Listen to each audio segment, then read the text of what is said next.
earmuff, you stay on hard.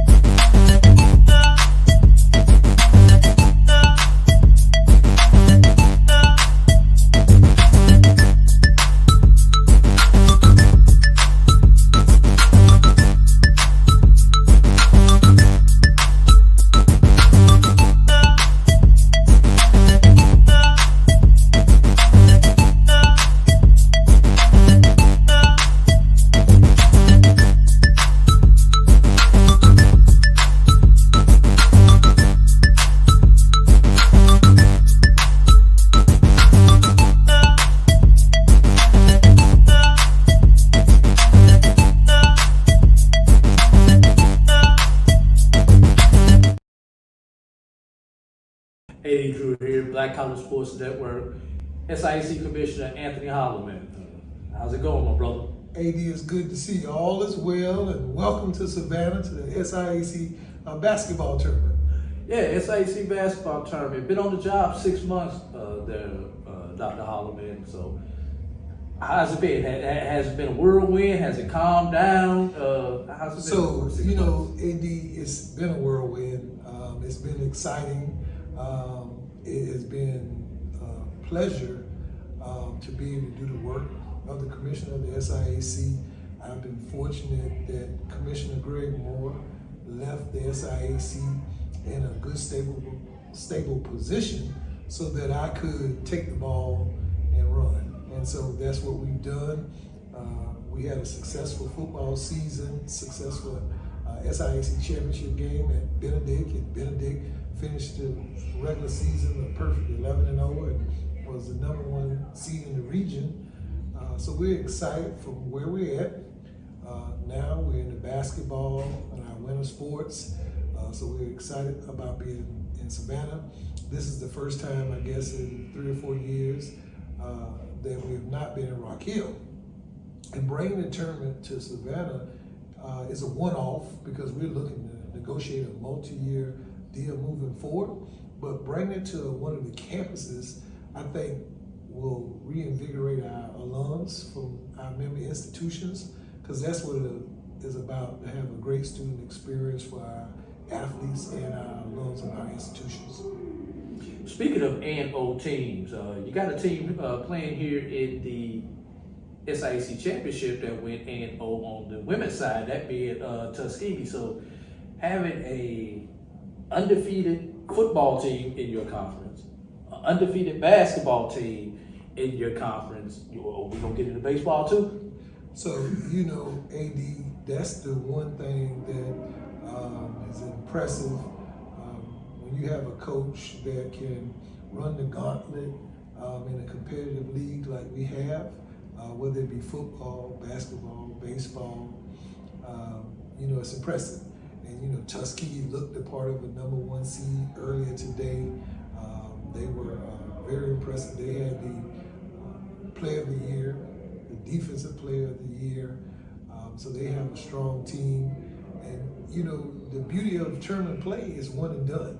And so I'm sure that they're going to have to play their best basketball to win the tournament. And I know they'll have stiff competition as the tournament goes on. Speaking of one and done, you know, I've been around this SIAC basketball tournament for almost 20 years. And although the tournament has always seemed like it's stretched out forever, being a week-long tournament, one of the pleasantries of the SIAC tournament is there's always an early upset.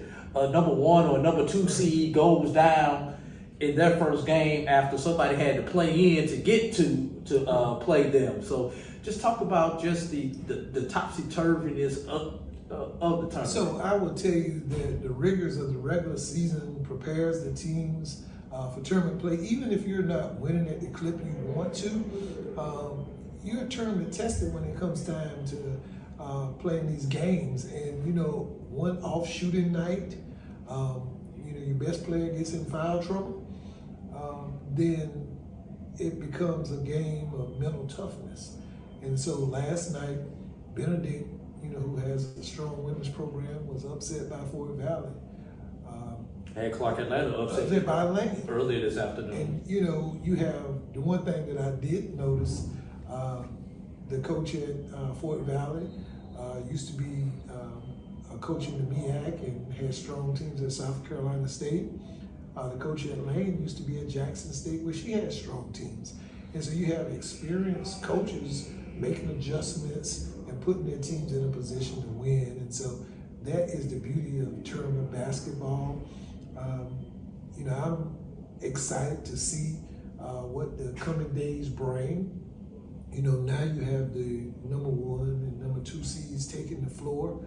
And so, you know, it should be interesting because you always want to see the best teams playing the best at the right time. Right. We talked about your first 6 months here on the job. What the next 6 months bring as you come up on your 1-year anniversary in the fall? AD, my main focus now is to generate revenue to support the conference office as well as our member institutions. And so we're actively engaging partners, trying to ensure that we have the ability to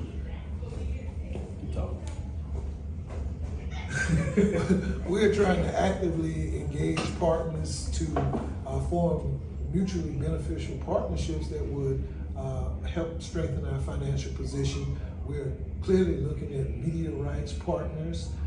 You know, presently we have a deal with ESPN, but we're looking to bring more of our telecast to our fans. And so we know that you need multiple partners. And so we're going to be strategic in making those decisions on how we will move going forward. Of course, we will be looking to see whether expansion is on the horizon for the conference. You know, we have an odd number of teams with 15. We have 13 football playing schools. So, you know, clearly we'll be looking at the landscape and see who's applying for membership in Division II and whether it's a good fit for the SIAC. In addition, we're doing scheduling. We're working on a football composite that will take us out 4 years. And we're trying to secure locations for our SIAC championship football game, which will be a neutral site moving forward, as well as our basketball tournament. I'm looking for a multi-year deal with basketball. And so, you know, Savannah State was gracious to host us this year, but we will clearly consider Savannah, but we'll look at multiple options to see what's best for the conference moving forward. All right. So you said the word expansion. Everybody in HBCU land knows Talladega is expected to try to make the move to Division II. So I have to ask you, Talladega, yes, no, maybe? You know what, AD, Talladega College was a founding member of the SIAC. And so clearly, should they be successful in their move to D2, I'm sure they will be an institution that the SIAC will have some interest in. But you know, you have to go through the process of getting admitted to NCAA Division II. And so at this particular time, we don't have any plans to add a member, but we'll see, you know, what happens in the future. All right. A recent article came out from SI.com ranking the most powerful African Americans in sports. And there was a group of individuals about halfway down on that page, the what do you guys call yourself? The Power Four. I wanted to make sure I coined you guys' term right. But mentioned the 4 commissioners of the 4 African American conferences that play in NCAA, 2 on the Division I level, 2 on the Division II level. Tell us about that article, what that article really means for not only your conference, but for HBCUs in general. So, AD, the article was penned by Richard Johnson, and he ranked the 20 most influential blacks in college football. And so Deion Sanders was number 1, Mike Locksley was number 2, and the list included Gene Smith from Ohio State, Martin German from UCLA, James Franklin, and Jackie McWilliams Parker, Charles McClellan, myself, and Sonia Stills. And it's a testament to the collective strength that we have when we work together. And so we are adamant that we are going to work together to form alliances that let us leverage the strength of our member institutions. And so, I think that article was the first glimpse into the real power that we have as a collective. Now, we were ranked 10 through 13, and so, it was an honor to be on that list, but our goal is to move higher on the list as far as wielding influence over college athletics, because I think what you'll see is that the Power Five, those institutions stand unrivaled, but when you look at it and peel the onion back, the HBCU conferences are there with attendance and the metrics that our revenue sponsors are looking at. And so we do have a collective power. We have the brand recognition of institutions like Tuskegee and Morehouse out of my conference, Howard out of the MEAC, Jackson State out of the SWAC, and the CIAA has, Winston-Salem, Virginia Union, and other institutions. Don't forget your alma mater. And my alma mater, Johnson C. But, I think this is one of the things that, when we started to be strategic in how we moved and operated, then people take notice. And so I think this article is validation. Right. Over the last couple of years, we've seen things such as the SIAC conference add men's volleyball.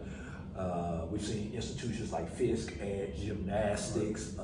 We've seen Howard just won a swimming championship in CAA. So outside of the traditional sports and then the traditional Olympic sports, is there any plans to add other opportunities for student athletes as a conference? So I would tell you, A.D., that the SIAC was on the forefront. When I was chair of the AD's Council, I worked with Commissioner Greg Moore to partner with USA Volleyball and the First Point Volleyball Foundation to add men's volleyball. So we're the first HBCU conference to have teams playing. We have 6 teams that are playing: Benedict College, Central State University, Edward Waters University, Fort Valley State University, Kentucky State University, and Morehouse College that are playing men's volleyball. And so I think what you are seeing is that we know that students are looking for opportunities to follow their passions. And so they're not all going to be bat and ball sports. And so when you look at men's volleyball, you look at wrestling at Morgan State, swimming. Right. So, those are sports that they're a little startup cost, and you're getting outside funders to provide resources to make it attractive. And so we're excited. Men's volleyball, Division I and Division II play together, and the maximum amount of scholarships is 4.5. So you could really create a nationally competitive program in a short amount of time. You just need to identify a setter, middle blocker, outside hitters, and so there are a lot of athletes. You got a squad. Right. Yeah. All right. We've talked for a little while here. Anything that I did not ask you that you want to bring out, Dr. Holloman? A.D., I want to sing the praises of the President's Council that I'm fortunate enough to serve. They have been great to work with and have the best interests of the SIAC in mind, and are willing to think outside of the box to give us the opportunity to do some creative things that will generate revenue that will support our institution, our student athlete experience. The SIAC is healthy, and the SIAC is looking forward to a bright future. Well, I want to thank you, my brother, for giving me For this sure. time. We got a good basketball game going on, but this is the only time we can get in the media room without anybody bothering us. So Absolutely. we had to do it in the middle of a basketball game. Absolutely. Thank you, A.D. Thanks a lot, Dr. Howard. The Cuvée consulting firm. We help businesses communicate to their target audience and engage them in conversation. We also help to expand their audiences, which will ultimately result in growth for those organizations. In addition to being a certified constant contact specialist, my colleagues and I are also certified in John Maxwell Leadership Principles. We use these proven principles to conduct workshops, training, and private coaching sessions for individuals and companies looking to take things to the next level. Contact us to schedule a free consultation. Issues today, don't delay, call Cuvée. This is the Dean of the College of HBCU Sports, Kenyatta Cavill of Dr. Cavill's Inside the HBCU Sports Lab with Mike Washington and Charles Bishop. Come mix it up in the lab where the course lecture is in session every Tuesday from 6 o'clock p.m. Central Standard Time on Facebook Live, YouTube Spreaker, or the BCSN app, as we discuss all things about the HBCU sports culture, including exploring the week that was in the sporting HBCU diaspora, as well as the upcoming week of HBCU sports. With me, the Dean, the College of HBCU Sports, on Dr. Cavill's Inside the HBCU Sports Lab with Mike Washington and Charles Bishop. Course lecture dismissed. From novice to aficionado, find yourself here. High quality cigars plus personal customer service. Slow Burn is Waco's only mobile cigar lounge, featuring a meticulous, curated collection of premium cigars. Visit our website, www.slowburnwaco.com. That's www.slowburnwaco.com.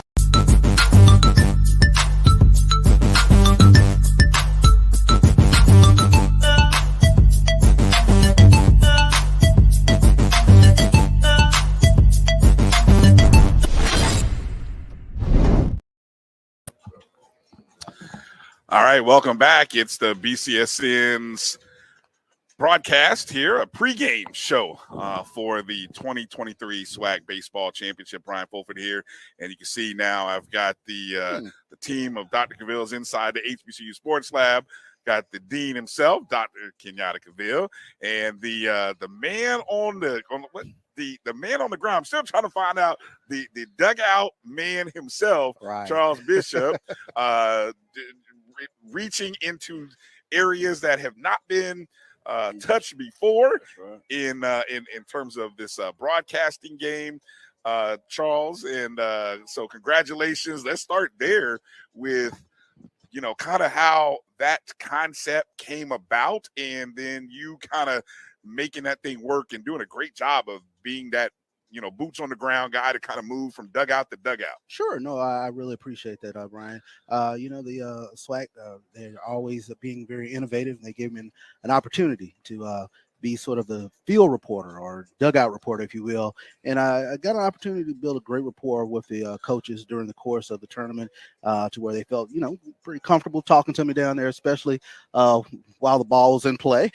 So, no, I think it turned out really well in terms of being able to get some insight that fans really wanted to hear in terms of what they were thinking and how to strategize moving forward.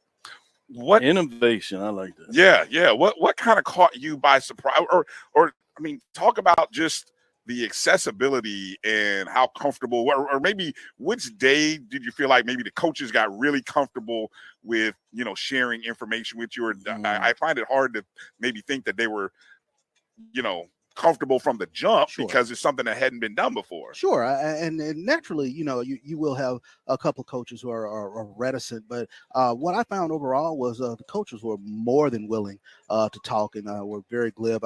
Both coaches today, Coach Hernandez and Coach Shoup, tremendous all week in terms of taking the bull by the horns and being able to talk through what they were thinking and how they were going to strategize moving forward. But for the most part, I let them know what inning that I'd be coming to them. So they were pretty prepared and they were ready to talk. And I'm very thankful to all the coaches for sharing their insight. And you also had some great interactions with whether it be Charles, Edmond, and Coach Kadar, or Santoria and Coach Kadar. Talk about that interaction with staying abreast of things, which I thought was that was an added element that I wasn't expecting. Because, at first when I heard about, okay, so you're just going to be, jumping in a couple innings. But then when I heard you start interacting in the game, I'm like, oh, okay, this is next level. This is good stuff. Yeah, and it really helps. I mean, Charles and Santoria, you talk about two professionals, and they are, the voices of the SWAC. People are very familiar with their broadcasting style. But then, working with a legend like Coach Kadar, and so it was very easy to kind of just talk to them and really get insight from Coach Kadar in terms of what he was thinking and how he would strategize in certain situations and whatnot. So it became very conversational, very, very easy broadcast to do. I agree. I love it. As you said it appropriately, Bryan, innovation, innovative. Those are things that we need to continue to strive for. Sometimes they're going to be things that we have to pause because there are cost constraints around them. So we have to be mindful of that. But when we find a way to partner with folks that are serious about working their craft, folks that are serious about the business of HBCU sports, and oftentimes even more importantly, the SWAC in this particular instance, we need to do everything in our power to make it work. Sure. And so, I pushed it. And I don't think people understand what it takes to do this. This is not something that just happened yesterday, this week. This is multiple years in the making in terms of Charles working on his craft, building relationships. Credit to Andrew Roberts. Yes. Working with him over years to going back and forth with key dignitaries in the administrative level of what this would look like, how it may work, when would be the appropriate time to start it. And all those factors came together at this point, and you see the fruits of that labor. So I did want to share that this is not something that just happened yesterday or this week. That's a good point. And I want to take my hat off as well to James Crenshaw and in terms of leading the broadcast with the production. Tremendous work that he's done all week in terms of making sure that everything went off without a hitch, and he has done a tremendous job.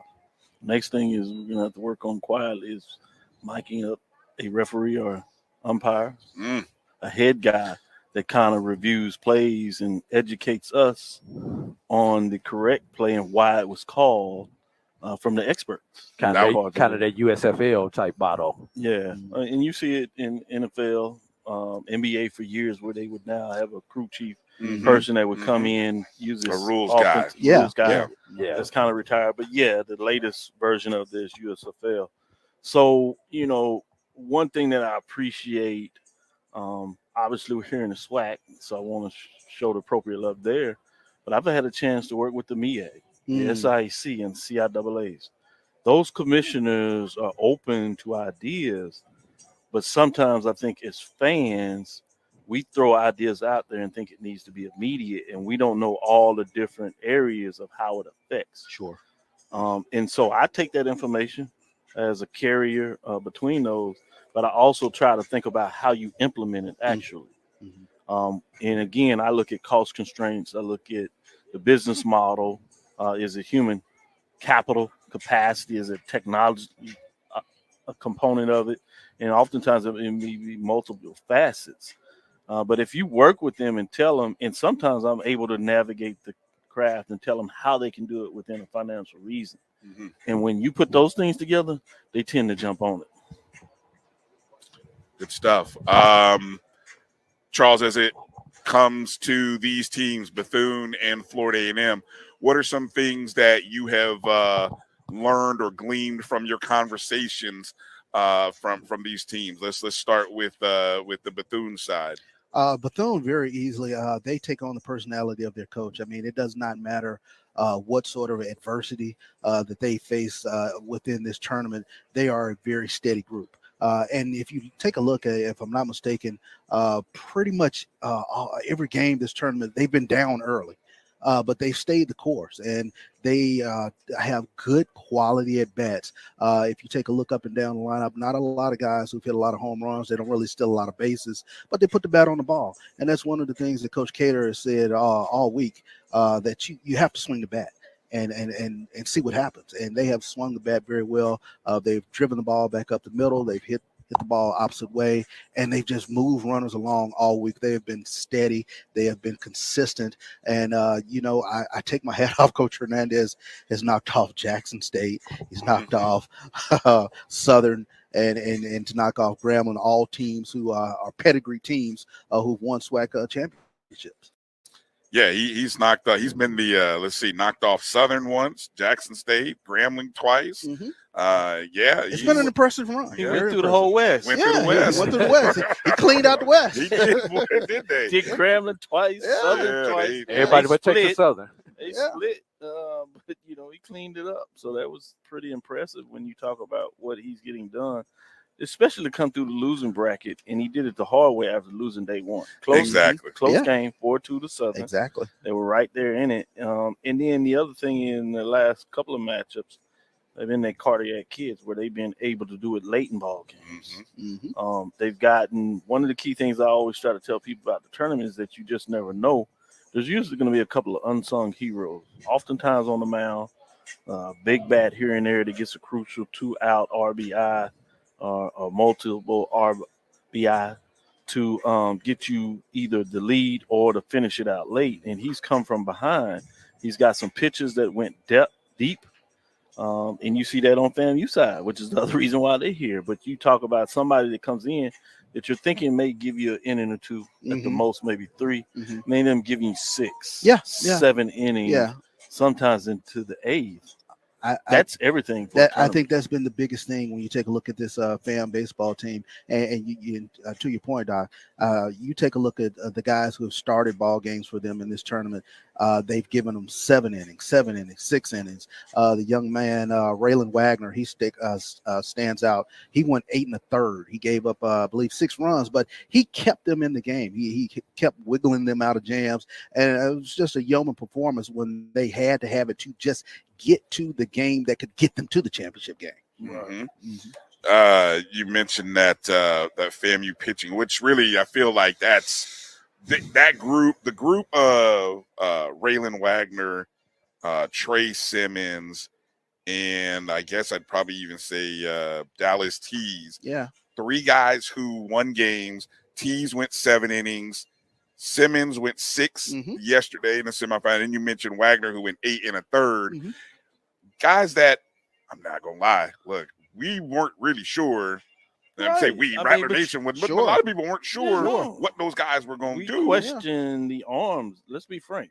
It's what we hear of professionals. It's not to beleaguer the young men that worked their heart out. But in terms of what we saw on paper with statistics. Coming into the weekend, And that's what we do. Kudos, shout out to Mike, as he's not here. He would have told you data points. And that's why you look at data points, because these indicators.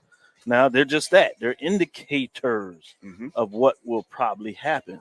That's why you give folks even more kudos when they go above and beyond what the expectation in terms of what the data says they are supposed to deliver. So kudos to what they were able to do. All right, fellas, I want to note something. FAMU is in the first base dugout today. And one thing that I've noticed throughout this tournament, it seems like whoever's in that first base dugout has been the victor most of the ball games. So, it's a good point. Just throwing something out there to everybody. Baseball is a game of superstition, AD. So that's one I hadn't thought about. Drew, but look, we'll go with it. Have you done people get comfortable too? Yeah. And baseball is a game, as you know, playing it, a while back, is oftentimes the more comfortable you are, the more that you're able to deliver, which is the finer things that we're really looking at. So while we may just see it as, superstition, when you really dive down into it, we're talking about how you feel. And no matter what sports or what level, the better you tend to feel, the better you tend to perform, because your mind is this is about your mind, where you are. These guys have played 5 games. They are tired. I don't care what anybody says. You can't plan for this. Yeah, you have off-season workouts and the sales good. We'll put that cliche in there, talking about how much they work, but everybody works. Sometimes it's about how do you push through and how do you make that good break. We were watching the game with my brother-in-law, nephew, and Deuce. As you know, many people have gotten some of his commentaries, fell in love with it. We were down there late, and you had some Grambling folks, Bethune folks, just to give an example.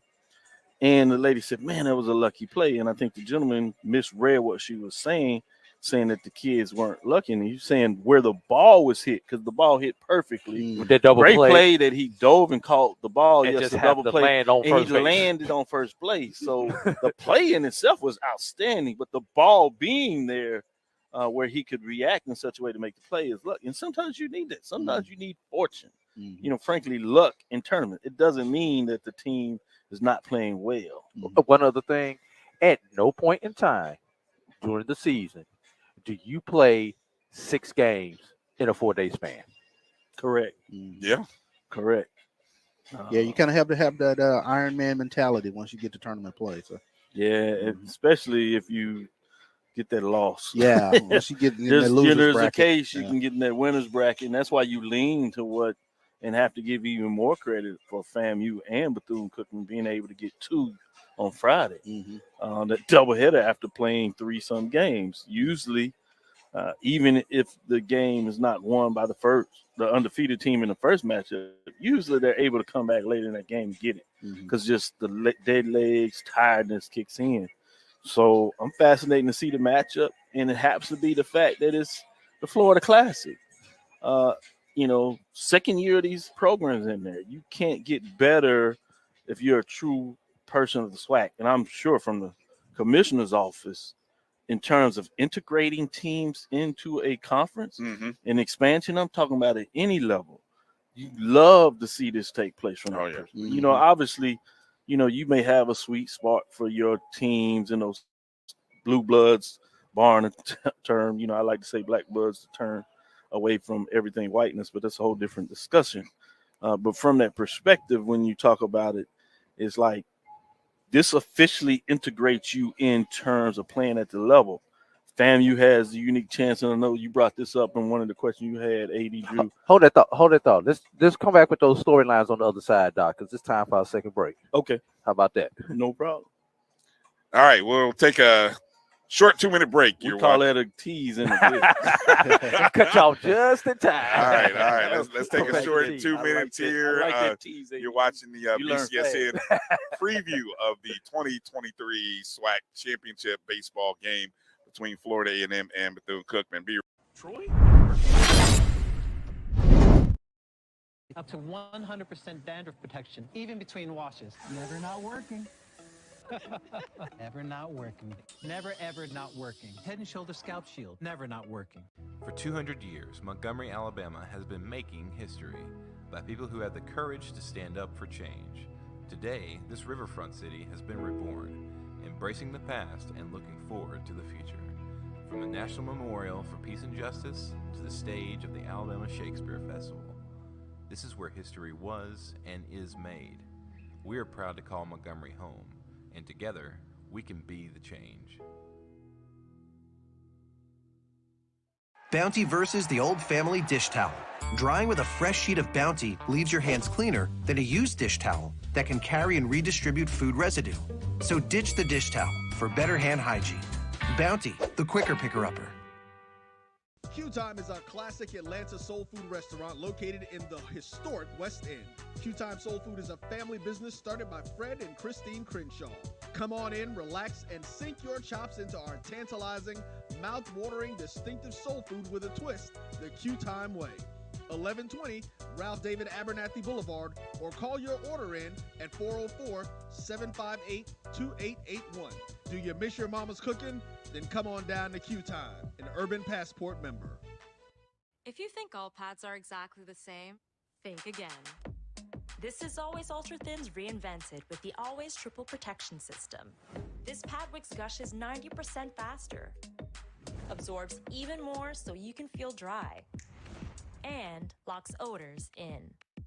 Rethink your pad for up to 100% leak-free and odor-free comfort with the totally reinvented Always Ultra Thins. This is always like never before.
All right, here we go. Welcome back to our live coverage from Birmingham, Alabama, 2023 SWAC Football Media Day. Let me see. I'm going to try to see if I can do this correctly because I'm looking at the screen. So from your left to right as you're watching, of course, we got Mo Carter, WZDX in Huntsville, Alabama. Charles Bishop, of course, from the SWAC Digital Network. Dr. Cavill's inside the HBCU Sports Lab. Of course, I'm Brian Fulford. Here's BJ Jones here. BJ with the new show. Let's give the name of the show that's going to be coming up this fall here. X's and O's, man. Myself, Joshua Sims, and Miss Erica Rochelle. Looking forward to that. And, of course, Dr. Cavill. And inside the HBCU Sports Lab with Mike Washington. He's out on assignment. I don't know how you get assignment from SWAC Football Media Day with Charles Bishop. He picked up a new assignment, which is a whole different discussion. But I'm going to let him make it. The brothers, you see what they did to me. But double dipping. And then A.D. Drew, of course, BCSN SportsWrap, also with a new show debuting this fall. We'll be covering SIAC football.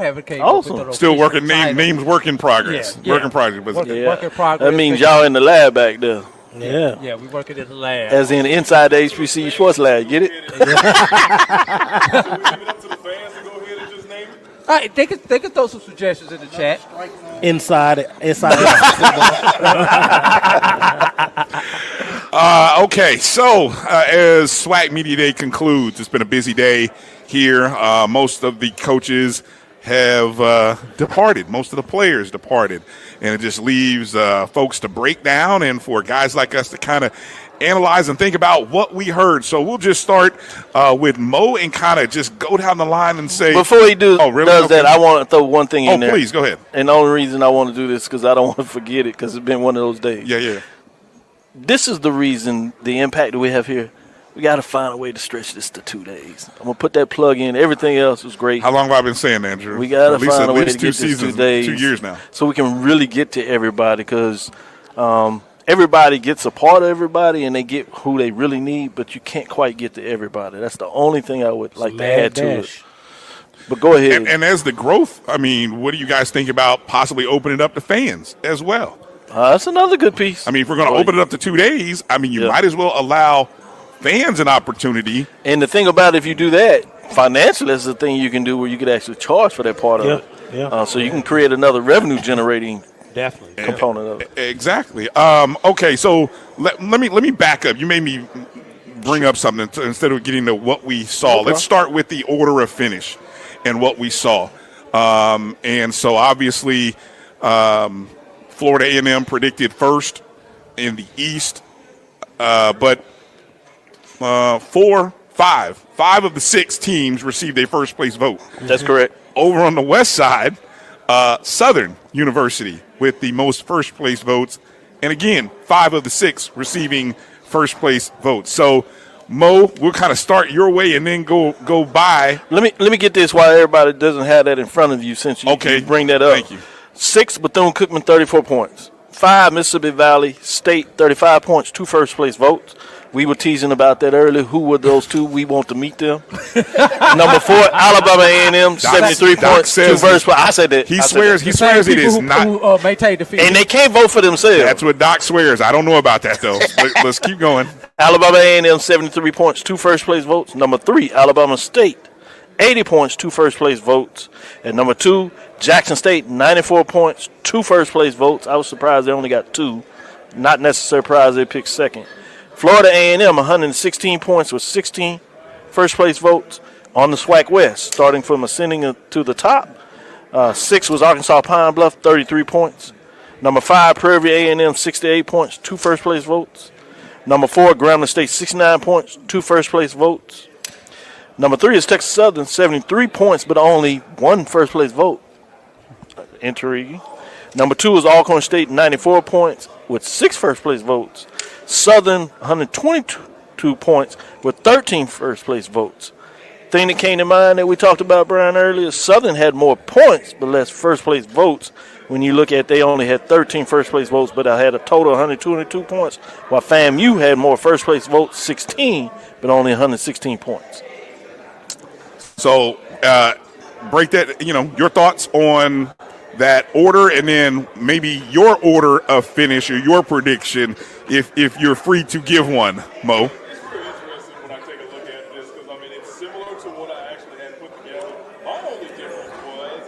Mo, pull your mic up a little bit. Yeah, there you go. Yeah.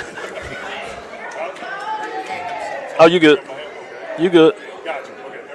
We got you. I used to really do it. Okay, so when I kind of look at my SWAC predictions, I had the East, FAMU, but then I actually had a 3-way tie. I had Alabama A&M, Jackson State, and Alabama State. I think somewhere in that mix, all of them are going to beat each other, and then I think those cross-division things are going to cause them basically somebody. Yeah, cause somebody, and FAMU will have knocked those opponents out of the way to get to the championship game. In the West, I have Alcorn as my top team, just because I've seen Fred McNair as the coach for so long, and we're not used to seeing him being down so long. Yeah. He's really cooking up something down there on the reservation, to be honest with you, out in the West. And I got Southern in second, Prairie View third, Texas Southern fourth, Grambling fifth, and UAB sixth. Now, there's no knock to Grambling being that down four, but to be honest with you, even from what I heard from Coach Hugh today, I'm unsure what they're bringing to the table. I'm really unsure what they're bringing to the table. When I talked to Coach Drake from UAPB, once again, he's like, look, we got a lot of newbies, so we don't know what's going to happen or whatever with that. So I think even though we have a lot of teams returning, I still think that there's a lot. We're not just going to know about a lot of these teams until they hit the gridiron moving forward. That was even me, like, doing interviews one-on-ones today as well. There's a lot of uncertainty across the board. I don't know if I'm the only one that kind of picked that up, but I definitely picked that up. All right. Charles, what's your analysis of the rankings and prediction, if you're able to give one? Or He got a cheat code, though. He got to talk to everybody. Yeah, that's true. The only one on the set. But you know, it's very interesting. I think the thing that jumps out for me, I think obviously Jackson State's come back to the pack a little bit. Parity jumps out for me. But I don't know. For me, has FAMU found a running game? I mean, that's the thing that stands out for me, in terms of, I realize they're picked to finish first, and they are a very formidable team, but, it's just like everybody. I see some gaps. 17 offensive linemen returning. To a Power 5 transfer from Nebraska, along with a returning, and then the running back. I mean, it's all health related, but yes, I think the running game will be improved. It can't get worse. It was the worst running game of the SWAC last year, averaging 94 rushing yards. It will not be that bad this year. Here's the one that is sort of my dark horse and a little scary. They were the top rushing team in the SWAC last year. It's crazy. And I think what hurts is they go on the road to Southern and Alcorn, but I read a stat, out of their 5 losses, they were up at halftime in 3 of those 5 losses. So if they can figure out a way to finish to play all 4 quarters. Yeah, that's a good point. That's a team that is sort of a dark horse team. And of course, everybody's talking about Texas Southern is the buzz team. And nobody's focused on them, to your point, in terms of Prairie View. Nobody's focused on them. Yeah. So they can just go about their business. They can go about their business. They should be able to just slide right on the weeds. And if they can get through something, that first road game this all. God, that's going to be a. That's the key. Oh yeah, that's good. Early. Yeah, we'll know. We'll know pretty early. I'm making no predictions in the East. Last 2 years, I made predictions in the East, and so I said, what did you have? Doesn't matter who I had in the East. Doesn't matter. But I said going in this year, I'm not making any predictions in the East. Now on the West side, though, this year I'll predict Southern. I predict. Let me see. And now the reason I'm going with Southern again, the only other team that had a top 3 offense and defense last year outside of Jackson State was Southern. And if you tell me Southern found a quarterback, which I listened to Carlos Brown thinks they got a quarterback. Everybody else thinks they have a quarterback. We didn't get to talk to Coach. You talked to Coach Dooley, right? Does he have a quarterback? Okay, so it's the best quarterback to coach though for the team. It's the best quarterback you know in what? Southern to coach. The quarterback coach, that's another guy they brought in, a quarterback coach. I'll let BJ talk about it in a second. That's another reason why there's enthusiasm for Southern. So I will say this. Texas Southern is the team, yes, that should be trending into the right spot where people should be talking. They got a tough stretch, which I know Doc may talk about, but I'm going Southern in the West. And what?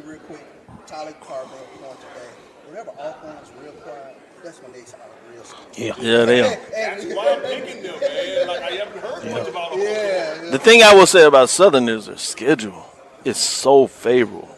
They have Jackson State at home. I know it's a non-conference game, right. And I was just gonna say that it's gonna go a long way if they can get that done in terms of how they feel about the team. They got FAMU at home. Mm-hmm. They got Prairie View at home. Game for they FAMU. got Texas Southern at home. They do have to go the road to Alcorn, but in regards to some of their toughest games, divisional-wise, even in terms of FAMU that's favored on the other side, they got them at home. So if they can get and do what they need to do at home, they certainly are going to be in the mix. BJ, your take on the standings and any predictions that you care to share? I initially, if you would have asked me all the way up until Saturday, Friday, whatever it was, I would say FAMU in the East, right? That's on paper they should. I'm stern with this.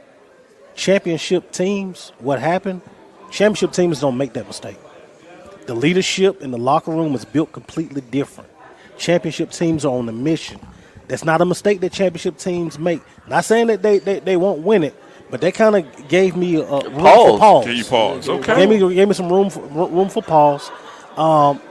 I think that this year, both in the East and the West, I don't think this thing is going to be decided till late November. I don't think it's a situation in the East where you got a two-horse race. And I think if you could have thrown a dart at 4 schools in the West, and if I would have told you that they would have gotten the number 1 vote, no one would be shocked. To me, my sleeper team was Grambling State, because one of the things that they were missing was quarterback.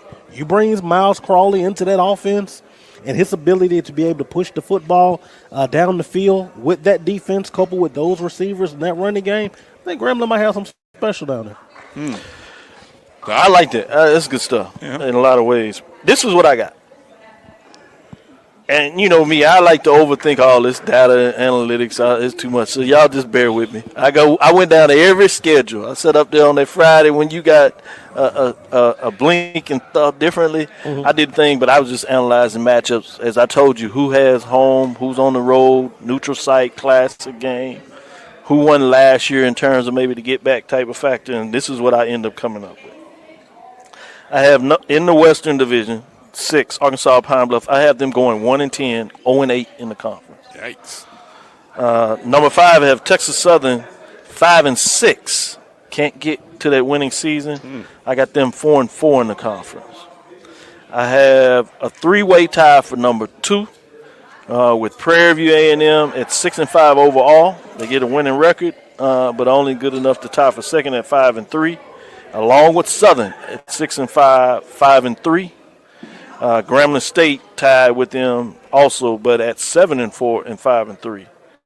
I have number 1 Alcorn State Braves at 7-4 in terms of overall season, finishing at the record at 6-2 in terms of their record there. In the Eastern Division, I have Mississippi Valley State 2-9, 1-7. They get that victory over Pine Bluff that shuts Pine Bluff out, or that 1-1. Number 5 is Bethune-Cookman at 2-9, 1-7. At number 4, Alabama State at 5-6. Can't quite get to a winning season at 2-6 in conference, where it really falls apart. At number 3, Jackson State at 8-3, 6-2. Tied, if you would, in terms of the conference record with Alabama A&M at 8-3, 6-2. FAMU getting out of the Eastern Division at 9-2 at 7-1. As you said, I have it pretty close in terms of that, so you can see a game here and there can really flip this. But if it stays the way it is, I do have FAMU hosting Alcorn State for the SWAC championship game in Tallahassee. For a new transition of the history of the SWAC. Be fascinating to see if that comes. Championship game hadn't been outside of Mississippi since 2018. That's correct. That's why I said it changed. Good point. Drew, what do you got? Starting in the East. No, I'm going to start in the West. I've got UAPB coming in with a 2-6 record in conference. Texas Southern 3-5. Grambling State 4-4. Prairie View 5-3. Southern 6-2. But I do have a beaten FAMU. Okay. And Alcorn State coming in with number 1 at 7-1. Take your alumni card. No, we got to go to Alcorn. They got to go Alcorn. It's the first time they get it back. 19. Yep. Yeah. That's why I said that was. Remember, I said they had a good schedule, favorable schedule, other than on the road. I really do think that's going to be the blemish on the FAMU conference record this year. Is their trip to Baton Rouge this year. Starting in the East, Valley 1-7, Bethune 3-5, Jackson State and Alabama A&M tied at 4-4, but Jackson State getting the tiebreak 4-4 because of the head-to-head. Them a lot of losses, man. Yeah. Tough conference opponents. Alabama State 5-3, and FAMU coming in 7-1. So you got two teams at 7-1. You're gonna have some interesting tiebreaker to see who hosts. Right. Because they don't play each other. Exactly. And that's why I couldn't tell you where this game's going to be hosted at. So let me ask this question. We've heard about everybody's strengths today. Yes. If you go around, what are some teams' weaknesses? Okay. I like that. Great question. I'll throw one Start out. there. Question. Only 4 teams have a returning starting quarterback. So we've got 8 teams out there.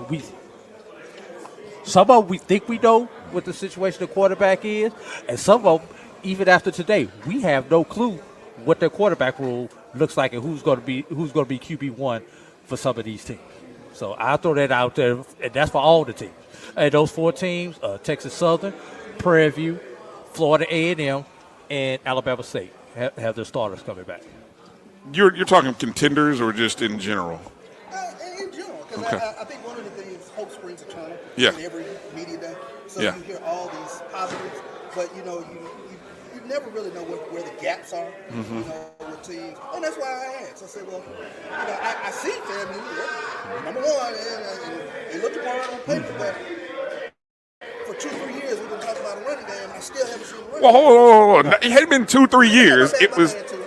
I mean, they didn't have Bishop Bonnet that year. It's been every other year, It's been Charles. every other, over the Every last other 4 year. seasons for Simmons. It's every other year. Yeah. They better hope this the other year. Better hope this the other Technically, year. DJ, it is. It is. They should. It is. This is the year where it trends up. So yeah, Based on past pattern. this is where it trends up. This is where it trends up. I got one also I want to throw out. I think FAMU could actually wind up, if they lose the OBC to Jackson State, I think FAMU could rebound from the loss and still win the East more than Jackson State could if they lose the OBC and win in the East. I think FAMU has a better chance to rebound and still win the East with the loss in that opening game. The other big game on opening day is Prairie View, Texas Southern. I think that's going to be the OBC in the West. Whoever loses that game can pretty much hang it up in the West. My exact point. I don't know. Because I just think the West is so deep that they're going to beat each other up. So I think it's going to come down the stretch. We saw it last year where we thought that game was going to mean everything. And Prairie View, obviously, if they won that last game in Valley, they were good and they would have made it through with any problems. You get to the second one, Texas Southern would have won after that. They won it. But even if Southern would have lost to Grambling, you had a 3-way tie. Yep. Texas Southern would have been the representative. So that Labor Day Classic did not hurt them in terms of what was going on overall in that mix. In the 3-way scenario, it favored them. So, but in any other 2-way scenario, they would have been on the wrong side of it. but they weren't going to be tied with Prairie View if they won that. They would have won outright. Yeah. Right. So I'm saying, it wouldn't hurt them in that factor. But to your question in terms of deficiencies, I'm going to go with just the teams I selected, number one. Keep it simple. Alcorn State Braves, obviously the question is this transfer everything that everybody said in terms of the quarterback? We know this should be solid in terms of the backfield. The offensive line is matured. They got a little more depth, so you got to at least feel comfortable about that. And anything else, they should be able to run the ball. If they can get anything from the quarterback position, they're going to be in a position that many people think in terms of them being quiet. The other thing you got to question is their defense. You think it's going to be solid, but are they going to be able to take the next step to be able to create more turnovers to help that offense as that quarterback gets hit, in terms of what he's going to do? FAMU, I think y'all put it out there pretty clearly. Can they run the ball? Can they help Musa in regards to allow him to be effective as a pocket passer? And anybody's quarterback best friend is the running game. So offensive line, it comes down that trenches. We say that much. You should feel pretty comfortable with what they should be able to do on the offensive line. But the question is, are they going to be able to run the ball effectively? They have some workhorses down there that you would think they should be pretty good, but until you see it, it's going to be a question mark. Defensive, you got to feel pretty comfortable. They're going to be right there in the mix. They can, slide up, slide down. You're still going to be pretty comfortable there. So that's what I would say deficiency in terms of those top teams. Just overall, I think there's so many unknowns about this season. This was my most difficult time of picking where teams would be in terms of particular 5 up to 1. I think you said this earlier. It would not surprise anybody sitting up here if we would really open that Texas Southern that I have number 5 comes out the West. No. You would not be surprised about that. You might be a little shocked here and there, but it would not totally be like, how did that happen? Prairie View comes out of there. You'd be like, yeah, I done made that argument. Southern, certainly going to be like, yeah, we can see that. They were just there. Grambling State might have a little bit of pause, but it's not going to totally. They bounce back, as Charles says all the time. They find a way. They don't stay down too long, and they have some tools there. Quarterback play, they're going to be right there, and certainly Alcorn. So there's 5 teams that you can see in the Western Division that would not surprise you if they find in the championship game. And I think if you go over to the Eastern Division, I see 4. Y'all might argue 3, but I don't think it would totally surprise you if Alabama State ends in the championship game. Alabama A&M gets there. You certainly wouldn't be surprised if Jackson State or FAMU is there. So I think the depth in the conference is another one that would answer your question in terms of what are some deficiencies, just how deep, I should say, the conference is this year. I would say deficiencies, I'm going to just hit it from up top. FAMU, you got to be able to run the football. Their offensive line, from a point of attack standpoint, they were not good as far as run blocking. You didn't saw them exert their dominance at the line of scrimmage. And they're going to have to be able to do that if you want to be a championship team. For Jackson State, there's so many unknowns, so much productivity that they lost, bringing in a bunch of talented guys. Still a lot of question marks there. For Alabama State, it's about the quarterback position, and can you replace those pieces on the interior defensive line that you lost from a year ago? Because those guys were important. They kept Bubba clean. So he was able to flow all across the field and make, 100-plus, tackles. Now we go over to the West. Texas Southern, can that defense take another step up? And does Andrew Body have the weapons on the outside to get the ball to? And can the offensive line protect them? Yeah. That's the question. That's going to be the question. For Prairie View, consistency from offense and consistency from the both sides of the ball. Both sides of the ball. For Alcorn, who is Alcorn? Is it the Alcorn that got boat raced by Grambling? Or is the Alcorn that showed up against Jackson State? Who are they? If they can get the quarterback position figured out, also on the defensive line, certain games they couldn't stop the run. Certain games they could. Certain games they couldn't stop the pass. Certain games they could. We don't know there. And for Southern, do you have a quarterback How do you look on the quarterback, and how do you replace those pieces that you're missing on the defensive line? And then with Grambling, can you piece it all together around Miles Crawley? Does your strengths from last year remain your strengths? Insert the quarterback, and now you're a championship team, or you insert Miles Crawley, and then something else falls apart. So I think that's going to be the question there. I like that. Great breakdown. You know, that was great, BJ, by the way. I turn to coaching, and I hate to call it, you talk about weaknesses, and I guess when I think about coaching, I go to which coach or coaches do you trust? You know, who do you think is the coach that's going to be able to take, whether it be this new transfer at the quarterback position, and turn him into something positive that works for their team? Who is it that's going to be able to overcome their deficiencies? I'll jump out there. In play calling, you know. I don't know who wants to answer that one, but I'll jump out there. I just maintain. Look, the one that I trust, I get you. I know exactly where you're going. The one that I trust the most is because he's done it before. It's Fred McNair. That's where I was starting. Everybody else, yes. I got a question mark. Yeah. Because you hadn't shown me that you've closed that gap in terms of getting it done. I've seen a lot of them get right to that finish line and do it. And a lot of them, I wouldn't be surprised they find a way to get it done. I like it. Even Maynard, you know, you can put that little question mark in there in regards to the fact that he did it during the spring season, which was shortened. You know, I'm not taking the credit from the championship, but over the long haul, that changes. So the only one I have that type of confidence for is Fred. And see, that's where I was going with. That is the even with Coach Simmons. Julie, I love Coach Maynard. That's and going you ask me the questions that I have the most confidence in.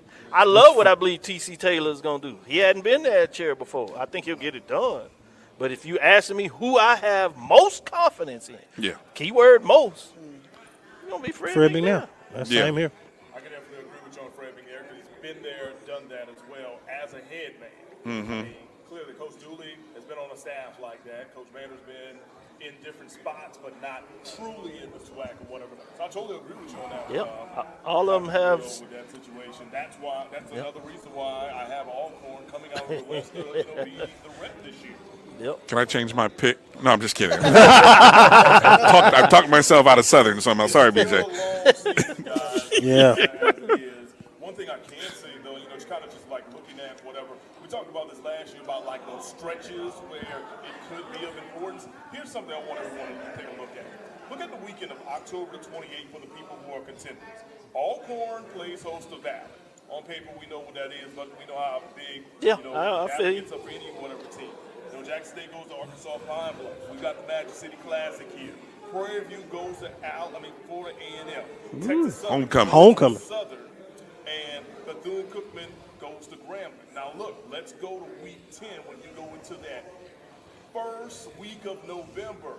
Valley, quick road trip Thursday night at Bethune-Cookman.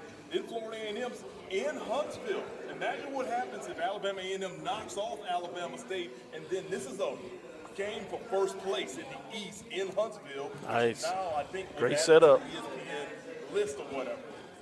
You take a look at Texas Southern at Jackson State, UAPB at Prairie View, Southern at Alcorn, Grambling State versus Alabama State down in Mobile. So you take a look at what that late October, early November stretch could be, and I really do think that you could have both sides determined late in the season and not really early in the season. I agree, totally. I think it's going to go down the stretch. In those 2 weeks, something to keep our eyes on early. Thanks for that. I'll highlight that in my box now. I got one. Will we, as usual, be waiting on the Bayou Classic to determine the West winner?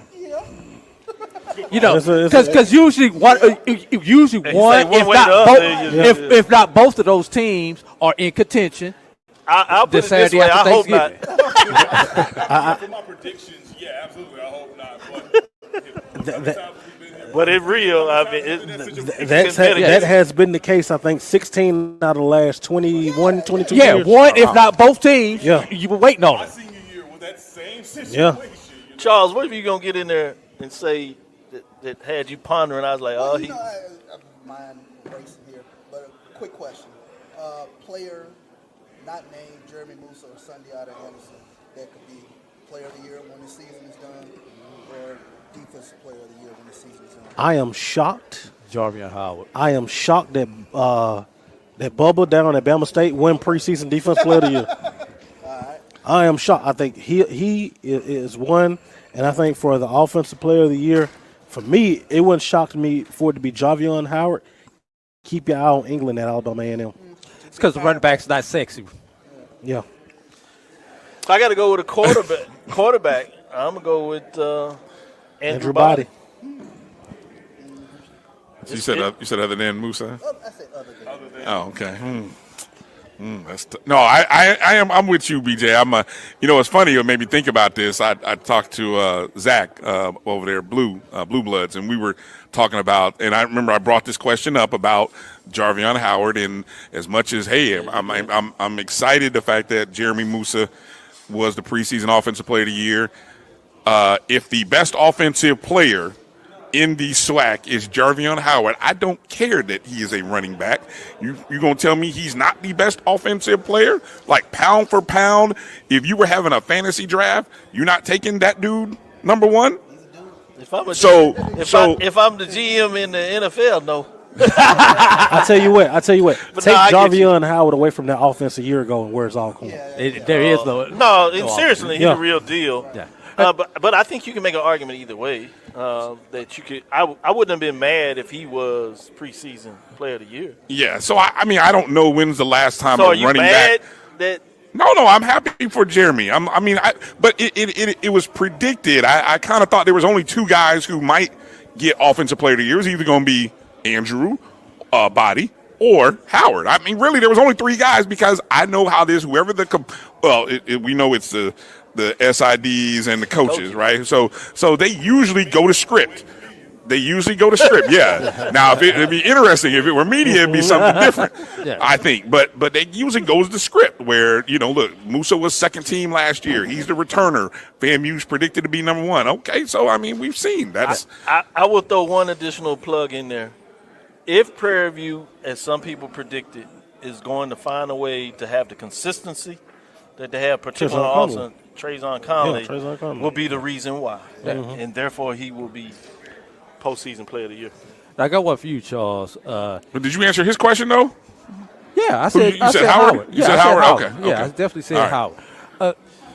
There's this talk about you guys not having a drop off at quarterback in Jackson. That you got somebody who can spin that ball just as good as the guy who left and went to Colorado for you guys. There's a reality.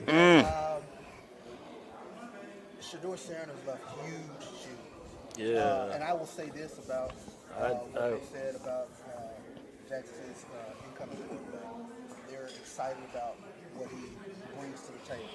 I saw firsthand what Shador brought to the table away from being under the center. There was so many times he had diagnosed what you were trying to do to him before the plays even called. Yeah, I don't think he gets the credit that he deserves in terms of just how talented he was. And I think because we get enamored in terms of these elusive quarterbacks, because they, for lack of better words, we've heard this out here is sexy in terms of what it looks like. The same problem you have with quarterbacks in general over a running back. I think that's part of it. And Shador was so talented that he didn't look spectacular. He just always made plays and get stuff over. He made it look easy. He's so cerebral. And I think Peyton Manning-esque. That is what separates great quarterbacks. But he trained under that knowledge. Exactly. So he had the ability to get that, and I don't think we ever have given him credit to that level because of all the quote-unquote noise around him. Yeah. Right? And that was part of it. So I think this kid could maybe be better, and better from the fact that he might bring more things to the table in terms of being more dynamic, but just a better quarterback, I can't see that. I can't see that. Also, Bryan, you asked when was the last time a running back was player of the year in the SWAC? Yes. I got to go back at least to 2014. Malcolm Cyrus from Alabama State was co-SWAC player of the year. Okay. With a quarterback, I'm sure. With a quarterback, I'm sure. When Southern had the running back Tillery didn't never get it, did he? I don't think Tillery ever got it. Yeah, if he didn't think get it, he you ever in got trouble with running back. I'm just saying. I don't think he ever got it. He may have, but like he was a dude. But I'm saying, and he's the SWAC's all-time leading running. That's what I'm saying. That ball high, ain't it? That boy, I'm glad he gone. I know Cyrus did back in 2014. Not with Cyrus. We're going and playing in Canada, but I gotta look at the team. I'm not exactly sure. Yeah, I ain't sure if Taylor got it. Interesting. Yeah. I'll keep researching. You guys keep going. BJ, dog day. What are they gonna bring to the table? Oh man, I think that you're going to see defense that have really matured in the secondary, particularly at the cornerback position. Like what we got there, I think the linebacker position was the most improved position, and that's just shout out to Coach Terrence Graves, and our defensive coordinator there, man. I think the defensive line is going to be nasty. You got a bunch of new faces up there that went and got some guys that can plug the middle, and you got some guys that can get after the passer. So I think defensively is going to be the strength. The question mark is going to be the man under the center. Yeah. Because you got some running backs coming back, man. You got some running backs coming back. Kobe Dillon's back. Yeah, you got a stable of them. You got to play makers on the outside too. Petrie and that bunch out on the outside, they're there. The question mark is going to be quarterback. I like that schedule. Yeah. That schedule gives I like y'all. I'm going to say this. Jackson State's defensive line is top 3 in FCS. Okay. Because of that defensive line that Jackson State has, they'll be in. They have the ability to keep them in every game they go play. That is a spectacular bunch. Yeah. He didn't get the notoriety of the guys coming off the edge, but the fact that you could not run on Jackson State, yes, he was right there. Just make sure I get my kicks on. You know what I'm saying? Black and old gold, you know what I'm saying? Black and gold, but Jordan. Yeah, I had, yep. All right, so I got the update. 2016, Lenore Tillery was the preseason player of the year. Okay. However, the player of the year at the end of the year was from his arch rival in Devontae Kincaid. Yeah. Now that starts to make some sense. That makes some sense. Yeah, so we got to go back to 2014 where we at least had a running back and at least be co-player of the year. Would not be shocked if Grambling has a big year. You might see Miles Crawley take that on. That's a good one. I think he has the potential for sure. I like him. I think he has the potential for sure, BJ, but I also will say this, and this has got to be going off the last time I saw Grambling in action. That offensive line has got to find. Oh, yeah. What are you hearing and seeing in terms of Alabama A&M quarterback? Once again, it's going to be a QB battle, quite frankly.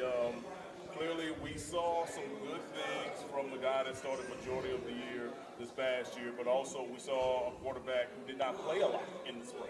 Okay. As well, in the transfer from Jackson State. Then there's another transfer coming in. So Coach kind of gave me the typical look. We might play multiple guys the first couple of weeks until we get to the game against Southern, which is when SWAC starts for them, which is like in week 3. He doesn't want to do that. Not coming to Baton Rouge. Yeah, but here's your situation.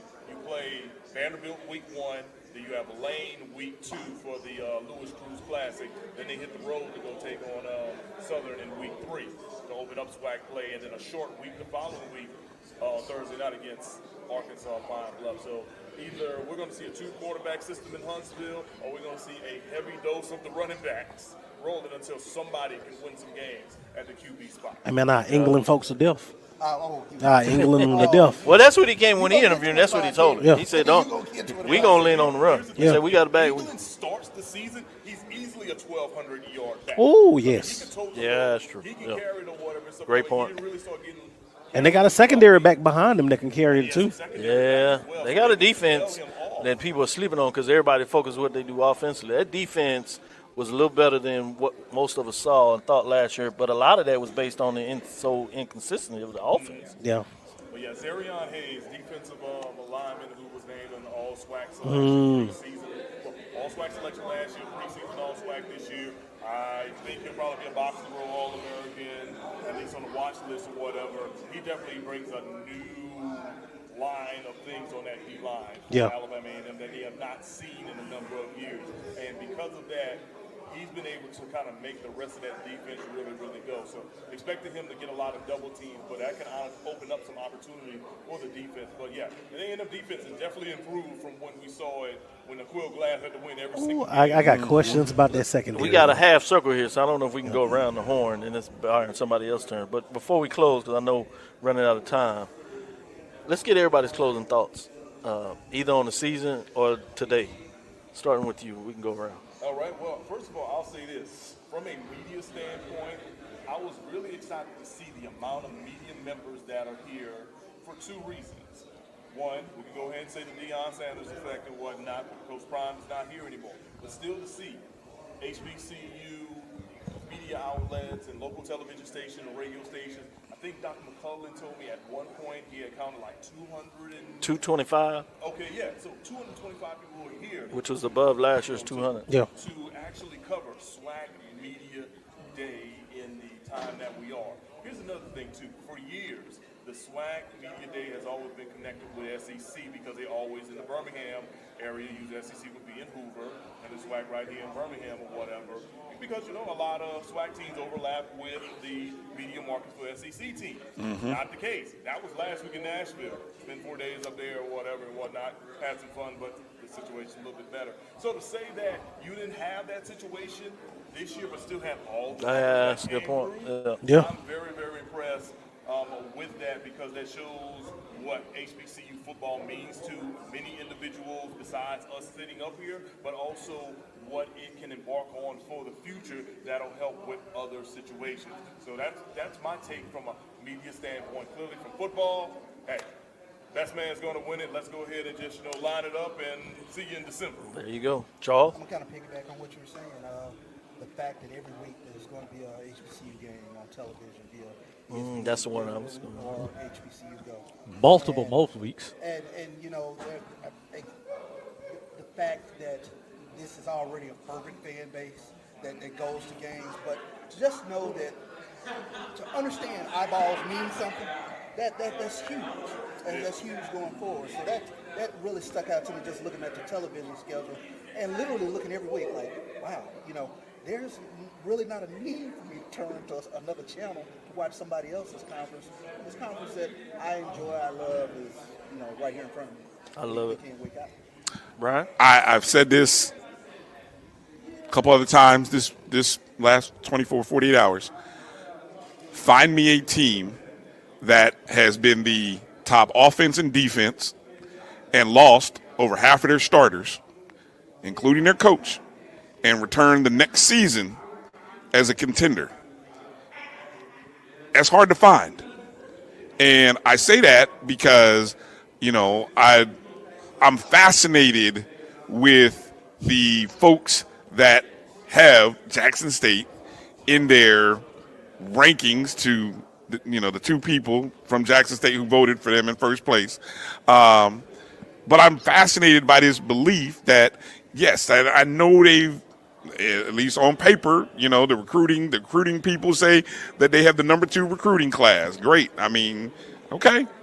I'm just statistically, first 4 games of the season, toughest 4 games that any new coach could ask for. I'm gonna help with you. A new roster.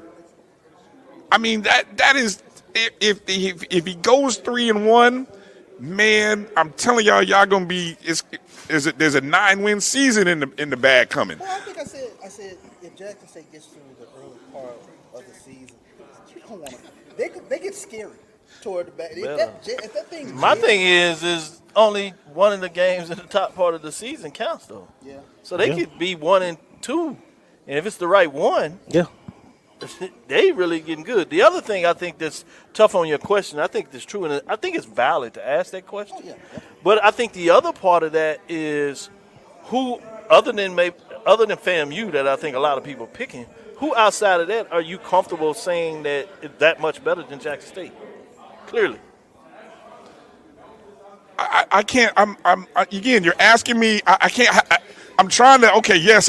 Look. I'm putting my colors to the side. It's an easy question. Other than FAMU, Southern. that I'm you looking think is at clearly. I'm looking at statistics. I'm telling you. Right. The team, It didn't take a lot to ask that question. As I have, and I know people are like, "Oh, Southern has played." No, I'm not. But we're on the opposite end. We're on the opposite division, though. So that's not a problem. And it's not a conference game. And plus, Well, I know. Were you the other part of relating that to is, division? No, I'm just Was that saying. a division-related no, question? I think you're fine. Let me get this part out. That's still just one team. Yeah. And if you cut FAMU, that's two teams. So Jackson State literally can be better than everybody else. And it's not because there wasn't a lot of turning in question that maybe everybody else just ain't made that next step. I just think I think folks are overthinking, over-evaluating loss. I agree with you with the loss. I guess my point is I'm trying to say we asked the question, what are your question marks about the other team? Yeah. I think that's why people have a level of confidence in Jackson State. Not so much that they're concerned about what they lost. They're concerned about what everybody else has not answered. Stuck with me.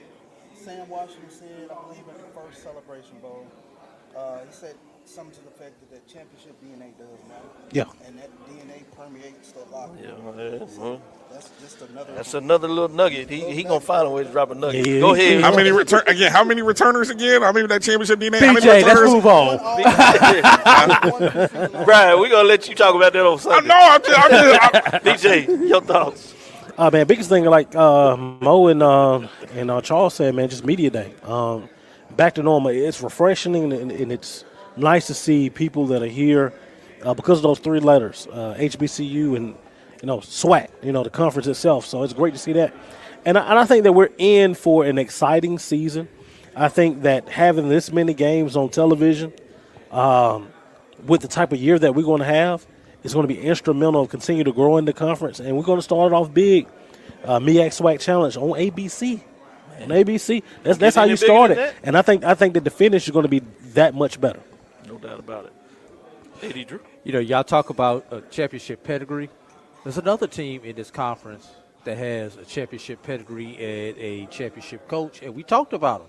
That being Alcorn State. Yeah. Alcorn finally has a full home schedule. You can say what you want to. I think that is going to be a big factor, the fact that they have paid back all those games to everybody, and now everybody who's supposed to come to the reservation has to come to the reservation. And the reservation is not an easy place to play. Exactly. So I think that is going to be, you talk about Southern Bend and other team, Alcorn, who is on Jackson State's schedule, and it does count, is potentially that other game that could be scary for Jackson State. But right now, the word right now, this time of year, optimism. Everybody's optimistic. Everybody's 0-0. All the fans are excited. Coaches still have those butterflies because they don't know the answers to everything, and they won't know those answers week 1, week 2 in a lot of situations.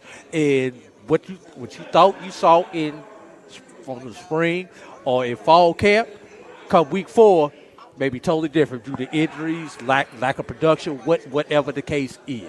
So just the excitement and fever about the season, because no matter what we say right here now, what's this? July 25th, come the third Saturday in December, most of this stuff probably ain't going to be right. That is Yeah. a great That's fact. place to leave it, because that's true. But we want you to continue to listen. That's why we do what we do. With that being said, starting this stuff with the SIAC in Atlanta, group going to Salem with the CIAA, Norfolk with the MEAC, and then closing up here in Birmingham with the SWAC. I'm most excited about and proud of that I want to leave on everybody is what I call the Sporting HBCU Dashboard.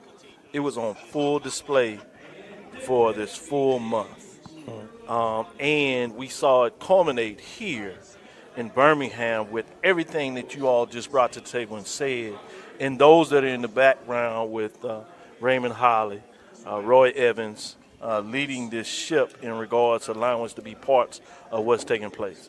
So I really wanted to put that on display in regards to what that means in terms of the HBCU sports culture. So I wanted to leave it right there and say, I just want to say thank you all.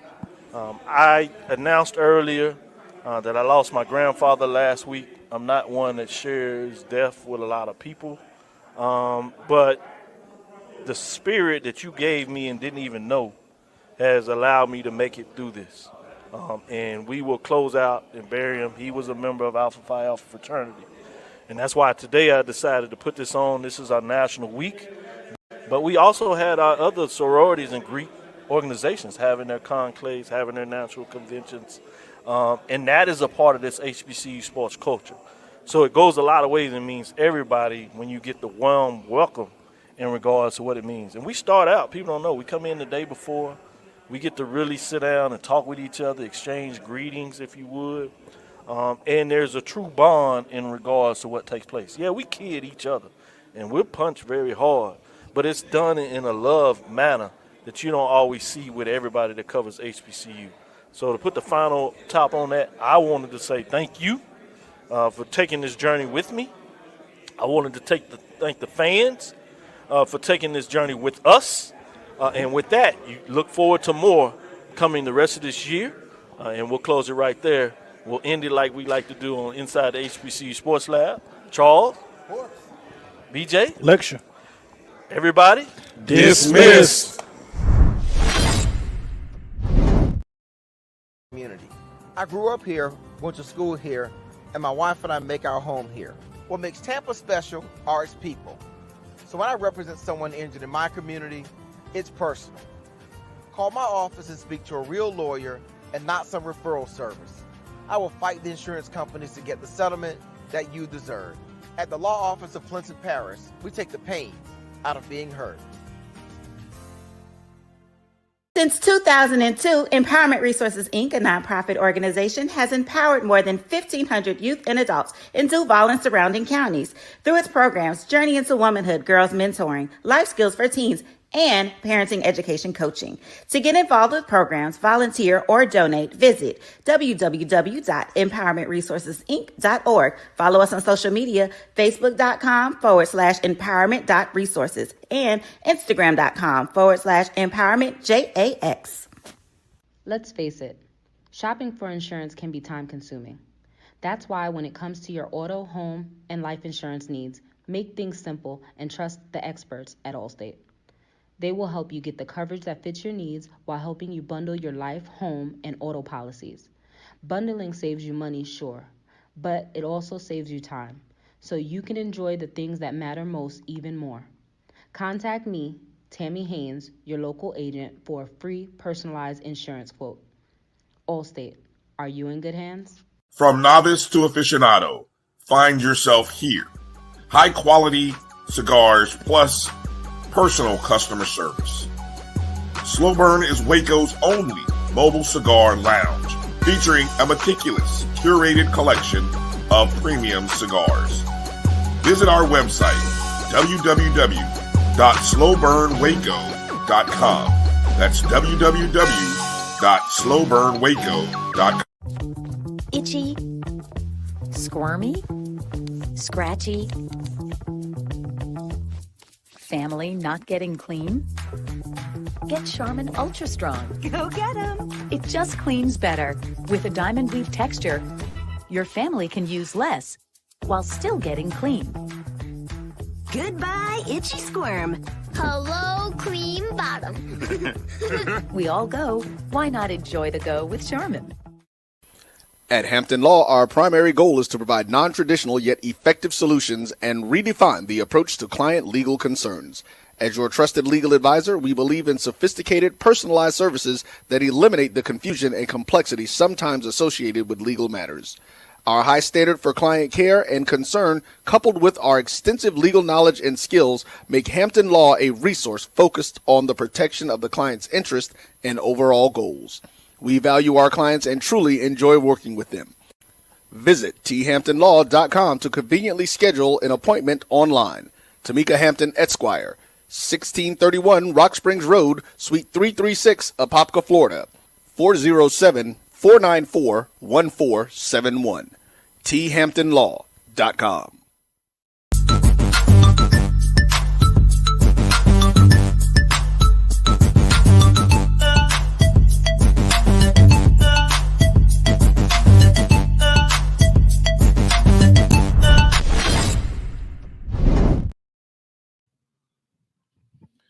All right, welcome back to the BCSN Sports Wrap. Bryan and A.D. here. Appreciate all of you guys for jumping in and joining us. However, you're streaming the show on X via one of our pages, either the My BCSN 1, maybe ONG Strike Zone where you're checking us out, on Facebook, on the Black College Sports Network, our BCSN Sports Wrap page, our Jericho Broadcasting page, or maybe YouTube, via YouTube, my JBN, or our BCSN page. So we appreciate you tuning in however you are. We'll announce later this week our Black College Sports Network national champions, but fortunately I can say I'm pretty confident that the computers will be controversy-free with its selections. I don't think there would be much of a change at the top. Let's see if the computers make Howard or Central number two. That's what I want to see when the numbers get ran. I'll probably go the computer. My guess, the computer will make Central 2. Just a guess. I mean, who knows? But we'll wait to see. Obviously, so I mean the regulars. But when we last ended the poll, Benedict was 1, Virginia Union was 2 right at that level, or on that level, on the non-Division 1 side, and then FAMU was 1, Central was 2, and Central Howard was 2, 3, and Howard's 3. I don't think that. My guess, I don't think that'll change. But again, we'll release that all. But on the field, undisputed year, 45 years to the day. That thank you, Tamara T. Appreciate the love. Appreciate it. 45 years to the day that Florida A&M won the 1AA at that time, later known as FCS. 1978 national championship. I can't get no love, Tamara, for the jersey. No. Okay, just wanted to. 45 years to the day. I would have loved for I'm that guy. I see and think about all these things. I know FAMU went with the color uniform combinations that they started the season with: white helmets, green top, white pants. Notice the white stripe or the orange and green stripe on the side of the pants. So it wasn't just plain white. It was. I would have loved that they would have gone with the orange helmets. The orange helmets would have been, and so the orange helmets, green jerseys, white pants look is what we wore when we won the national championship 45 years ago. That's the only thing I would have loved to have the same seen, combination. The same combination 45 years ago. And those of us who are into uniform swag and pay attention to those little things, I know the literal throwback. Yeah, we would have loved to have seen that as well. Let's also remember, I believe it was 52 years to the day, 1971, when Howard won the NCAA soccer championship, was also an anniversary from yesterday. So something historic was going to be done in one synergy, way. Yes, there was going to be a little synergy thing in one respect. Yeah. Yes, I believe that was 1971. It was 1971 and 1973 when it was an odd year. It was an odd year. It was an odd year, so I do remember that. Other little the attendance at the game was 41 and some change. Hold on, I just had it pulled up. 41,108 was the attendance. The game took 3 hours and 48 minutes.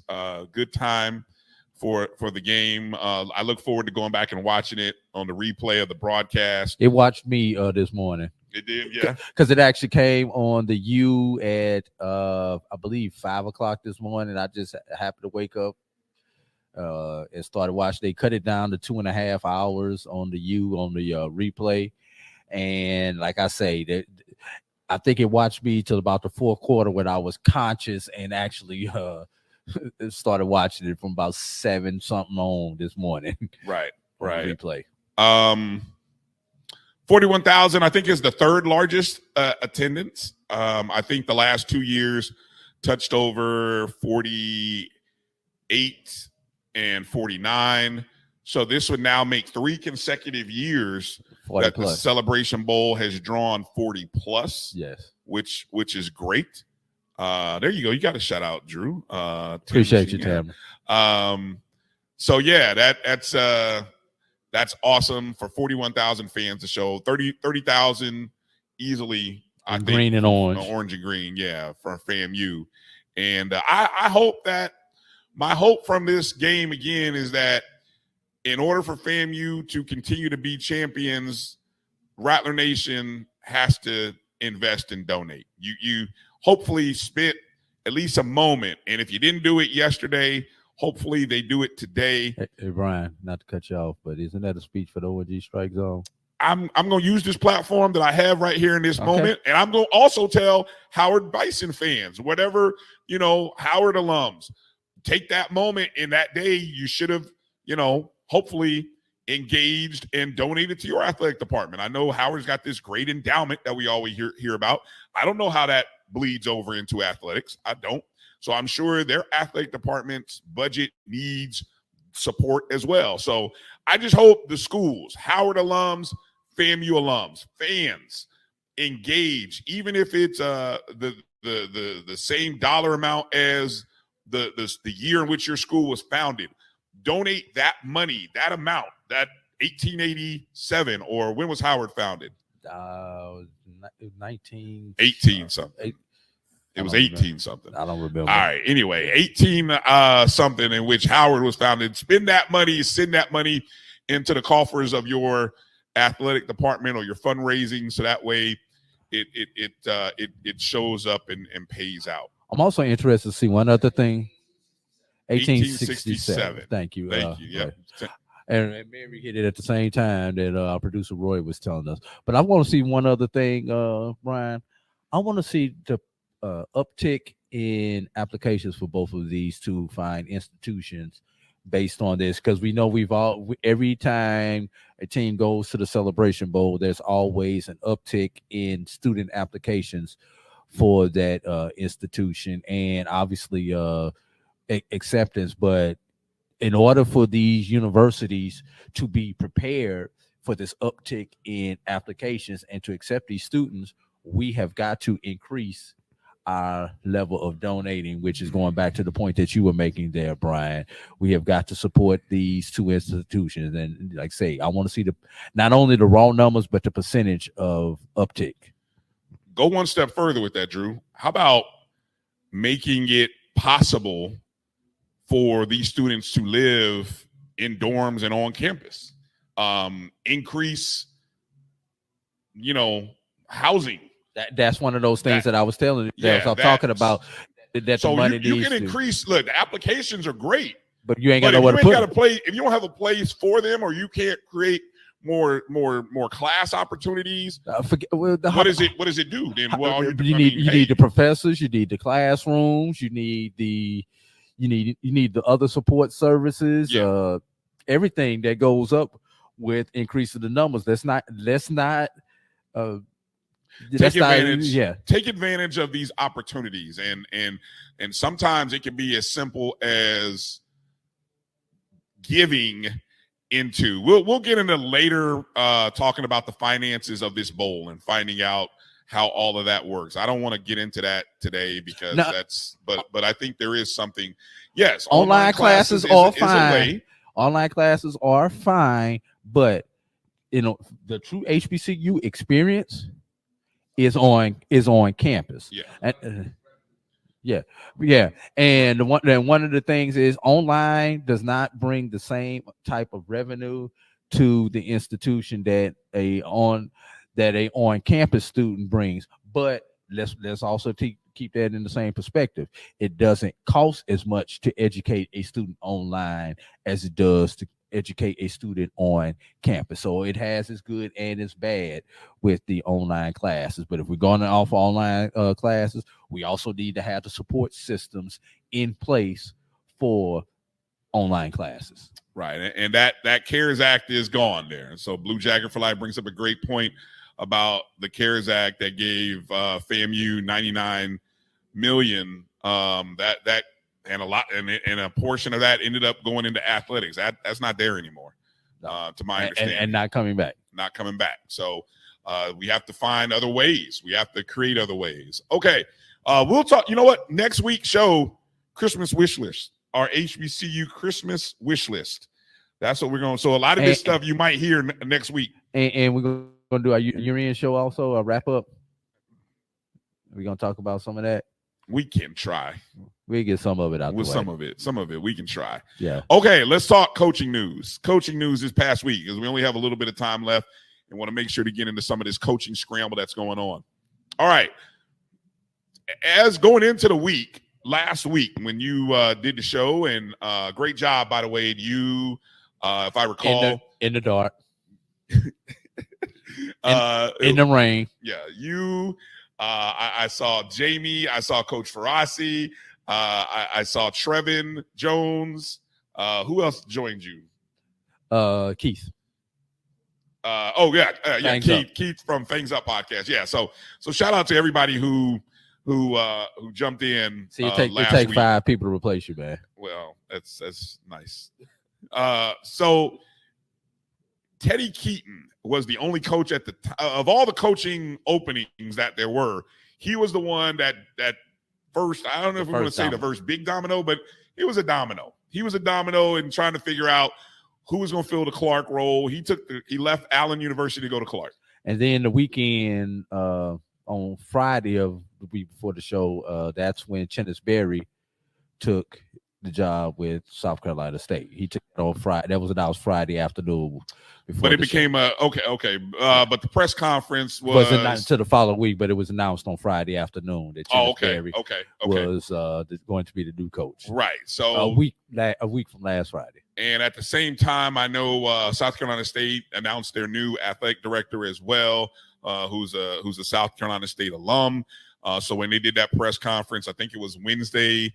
Yeah. You know, they introduced a new AD, introduced Coach Berry, and so South Carolina State, that's a big win for them. I mean, they get their man. That's who they wanted. That's who they wanted, and that's what they got. Yeah, and I don't know if you remember back in October, I said that there was going to be one, if not 2, vacancies in Columbia, South Carolina at the end of this football season. Well, that has come true. Bingo. You got that. You hit that one. I hit that one on the head. Also announced earlier in this week, Terrence Graves, the only man to win the Bayou Classic for 2 different schools, for both schools, was officially announced as Southern's head coach. Listen to the press conference, watch that. I am so curious. And I told Carlos Brown, and hopefully you got a chance to watch Carlos's show Saturday, because I know they got into talking. I think he maybe even had Coach Graves on the show yesterday. I don't know for sure, because I know because we were there for Carlos for a segment, and then we had to start getting ready, so I didn't get a chance to watch the last hour of Carlos's show. But I'm very interested, and that's an upcoming show. I'm give y'all a heads up now. I'm gonna just do a podcast with him, Mo, and who else I said, BJ, because I want to understand Southern culture, because there were things that were said in that press conference that I was sitting there thinking, didn't y'all just have that with Eric Dooley? I'm like, y'all wanted Eric Dooley. The stuff y'all were talking, where did Eric Dooley go wrong? So look, you got your guy. They got a good. So the power of the fan base is maybe the big story at Southern. I mean, isn't that the same thing that happened to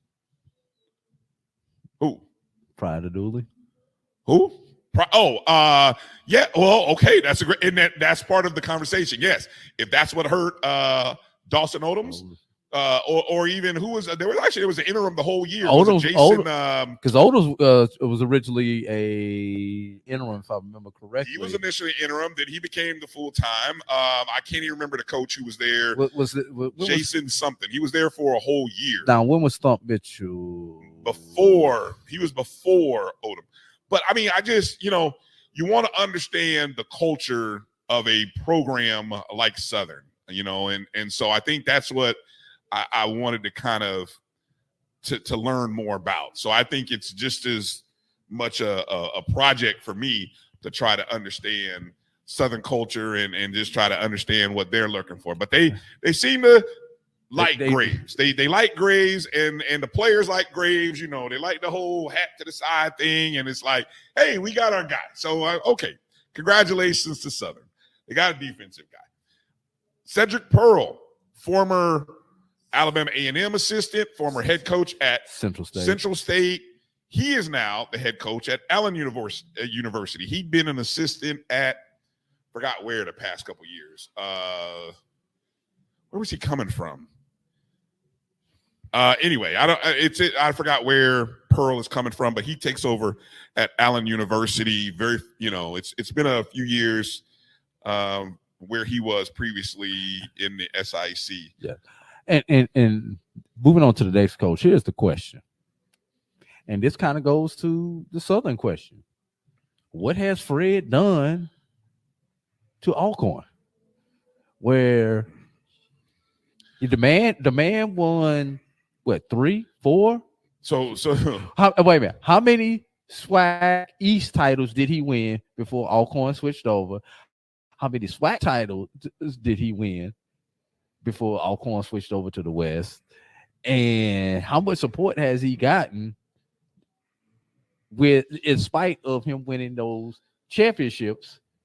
Now, he didn't get the big one. He didn't get the Celebration Bowl, but he handled his business within the conference until they switched sides of the conferences.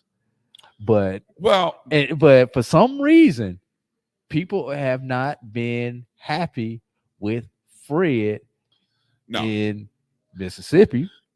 So Fred McNair is in Lawrence, Mississippi, and now won't he? The wind is blowing him south. I'm saying he's gone west, more so west. Okay, southwest. Okay, yeah, southwest. So here's the thing: with Fred probably going to Texas Southern, yeah. Who now is the senior, and with Buddy Pugh retiring, because I think we've seen the end of a generation of the longtime coaches. How long was Fred McNair at Alcorn? 9 seasons, including the COVID year? I believe he was 14 or 16 when he took over. I want to say it was 14. I think it was 14. I've got it right here because I had it pulled up earlier. Let's see. Alcorn 16. Fred took over in 16. Okay, so let's see. Fred is the 8 seasons. 8 seasons. Fred is the longest tenured coach in the SWAC. Right. So he came in and won, and he's won championships. How many SWAC titles does he have under his belt as the head coach? He won the 3, 4 in a row. Yeah. Something like that. Well, they won they won the West 6 seasons in a row. Right. But I think the first 2 years. Grambling won the SWAC the first 2 years. Then Alcorn won the next 4, if I remember it correctly. Okay. Something of that nature. But because Grambling was in the first 2 Celebration Bowls, then Alcorn went for the stretch up until the pandemic. There had only been 2 representatives from the SWAC, if I remember correctly, in the Celebration Bowl prior to the pandemic. Grambling, and Alcorn were the only 2 representatives from the SWAC in the Celebration Bowl. You might be right. I mean, prior to the pandemic. Pull up the, I don't know. There's got to be a quick history thing you can pull up. But Fred McNair going to Texas Southern is huge from a couple of points here. I think potentially what that does in Houston, it's continually taking a step forward for Texas Southern. And if he takes that job, which by all accounts, it sounds like the money is going to be what he wants it. I don't think and Alcorn may have come back later and being able to find the money that he wants. I know there was a big gap between what Fred wanted and what Alcorn was going to pay. I've also heard that there are donors who may want a change. What's the numbers there? Alcorn went to 3. Grambling went to 2. Alcorn went to 1. Alcorn went to 1, so 4, and 5. Grambling went to CB 2 and 3. First Celebration Bowl was Alcorn, correct? Right. Grambling that was went Fred McNair as the head coach? Grambling went to that would not have been that was McNair. Jay Hobson as the head coach? Okay, so then he took over for the next year. Yeah, and then that's he when went to Grambling came in and won 2 in a row. Two Nope. SWAC championships in a row. Won 2 SWAC championships in a row. Right. Then Alcorn won the next and 2 then SWAC Fred championships. finally came in and won two SWAC championships. So, but I think Alcorn was in the championship game against Grambling, if I'm not mistaken. Alcorn was in the championship game those years. Yeah. So now you want to use this longest tenure at one school thing. So now that leaves Willie Simmons, I think you said who? Willie Simmons and Connell Maynor. Connell Maynor at one institution. In the SWAC. But in general at HBCU. And I think the HBCU leaders. I think if we go through the HBCU. Trey Oliver would be the clubhouse leader with Buddy Pugh retiring in the BIAC. Trey's only been there 4 years, though. And he's the clubhouse leader. Trey Oliver is the only head coach currently in the MEAC who had their job before the pandemic. So that's amazing. But just think of that tells you the turnover. That tells you, I think, if anything, that shows you the impatience of fan bases. I think it also shows you the challenge that athletic directors are having to deal with, presidents as well, because nobody's waiting for the meal to fully cook. They want to put it in the microwave. They don't go put it in the oven. To rise. You want to put it in the microwave. You want to just go and get it store bought. You think that's going to do it? No, it's not going to do it. That's the challenge. Right. That's the challenge for all these schools. Just quickly, since we're talking about them, in the CIAA, Richard Hayes at Fayetteville State and Adrian Jones at Shaw 2016 same as Fred lead the clubhouse Fred McNair. in the CIAA, and nobody in SIAC had their job prior to the pandemic. I'll just go ahead and tell you that.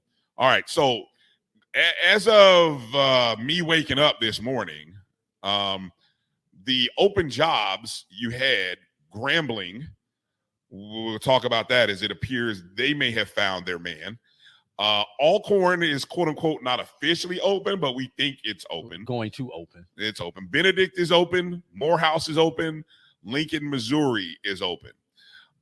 Speaking of Grambling, HBCU Sports reporting. I'm here reading the article from Ken Rashad. Ken says that Mickey Joseph is going to be named the new head coach at Grambling. Joseph is a former Nebraska interim head coach and a seasoned coach with extensive college football experience that he will be announced. That appears to be Monday. Is that when the official announcement will come at 10 a.m.?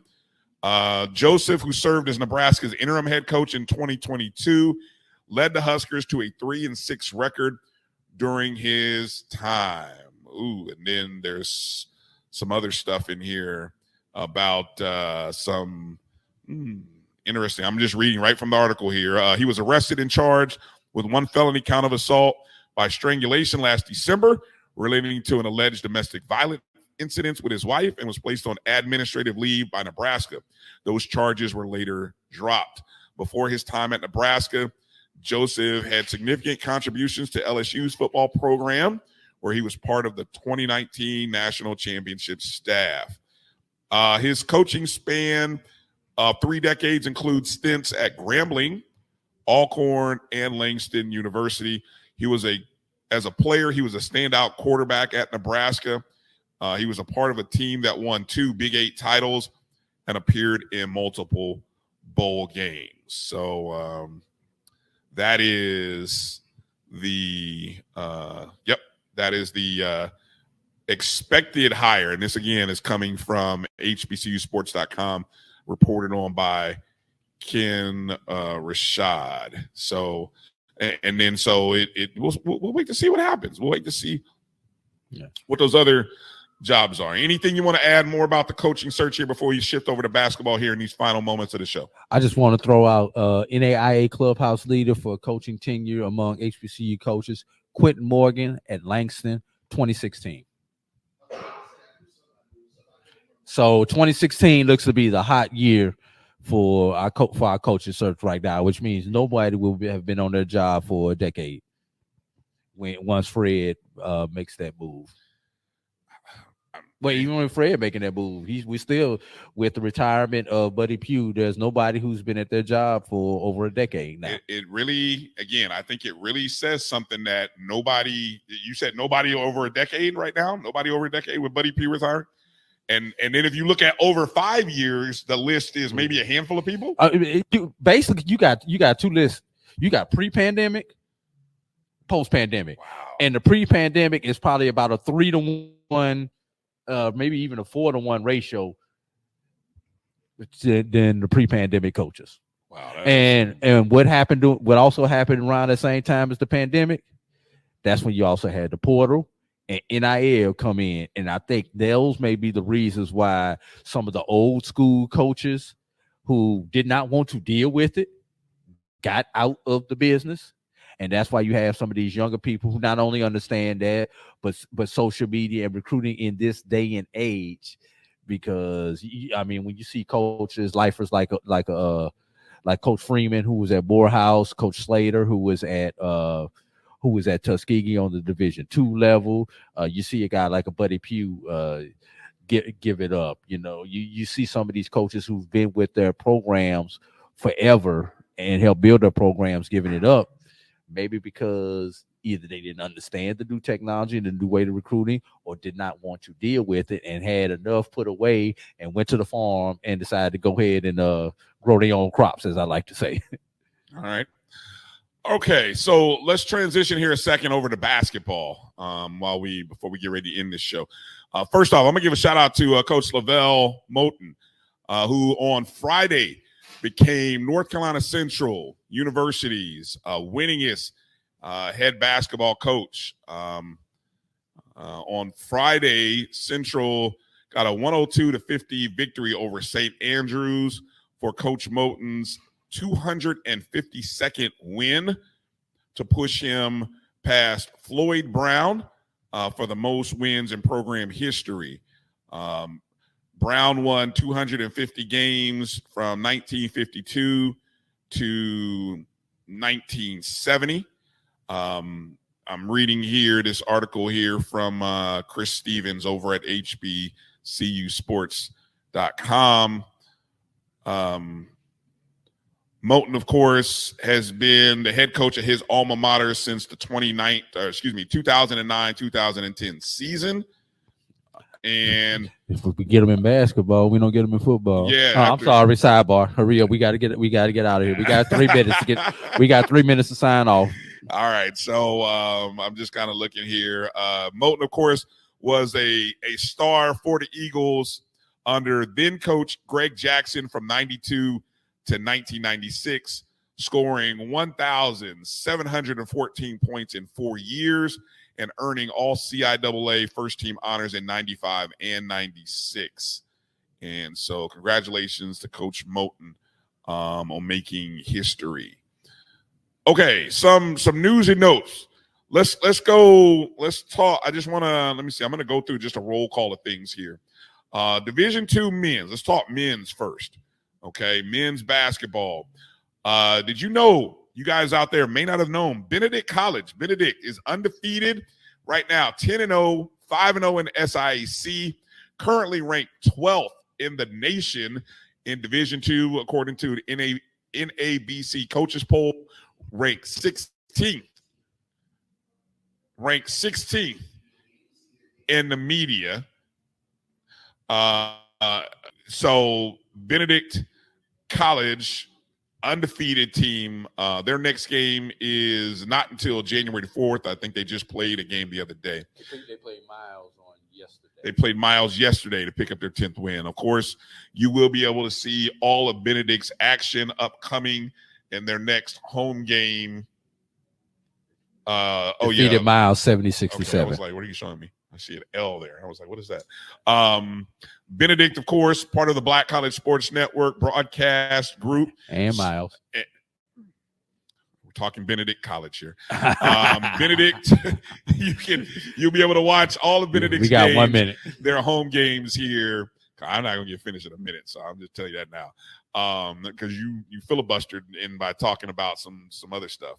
But anyway, so shout out to Benedict College. You'll get a chance to see them upcoming here. Also, from the CIAA, how about Winston-Salem, currently with the best record in the CIAA men's, currently 9-3, 3-0 in conference play. That's right, conference play is happening right now in the CIAA On the Division II level. In the SIC Division II level. It's also happening at the NAIA level, where Langston University, our good friend, Coach Chris Wright, friend of the program, the Langston Light, he's off to another unbeaten start, Coach Drew. He's 10-0 so far, 5-0 in conference play. Langston, I believe, started ranked 4th in the nation, the NAIA preseason. I think they're up to 2. The latest poll that came out earlier this week, December 13th, they're up to number 2. Yeah, and their polls only come out every 2 weeks. Yeah, the polls come out every 2 weeks. So they are still unbeaten. Their next game is December 19th. That is Tuesday. Versus LSU Shreveport in Fort Worth, Texas at 2:00. I think that might be some kind of shootout thing that's happening. It's not a conference game. Yeah, because that's against that's a Red River Conference team, LSU Shreveport's in the Red River. Okay, so it might be one of those crossover. Which is where Xavier and all those Texas HBCUs are at. Okay. Speaking of that NAIA poll, Xavier University found themselves in that poll. They're ranked 21st, and Florida Memorial found themselves ranked 22nd. Xavier at that time had a record of 6-1. Florida Memorial at that time when that poll came out had a record of 9-1. On the women's side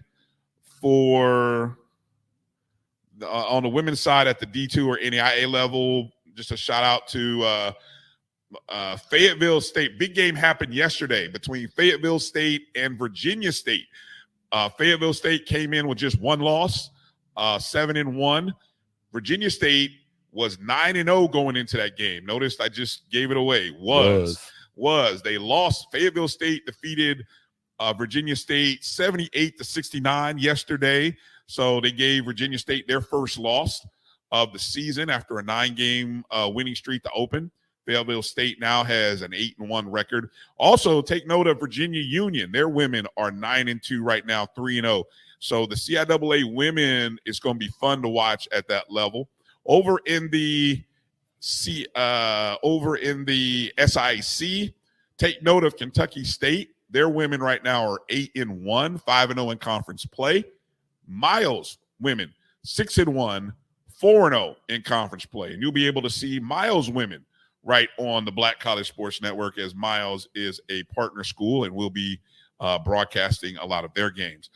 Got to make a mention on the NAIA level about Maya Buchanan of Fisk University, who was the NAIA Women's Basketball Player of the Week this past week. The power forward recorded a double 20. 2020 game. A 2020 game. And we were and then she had a double-double, if I also remember that in her other game of the week. Right. She had 26 points and 23 rebounds against Wiley College. Then she had a double-double, scoring 25 points and 10 rebounds double-double in all three contests. She posted a 57.1 field goal percentage on the week, added 6 blocks to her stat line, along with 1 steal. So congratulations to them. Last night was the Chris Paul HBCU Classic in Vegas.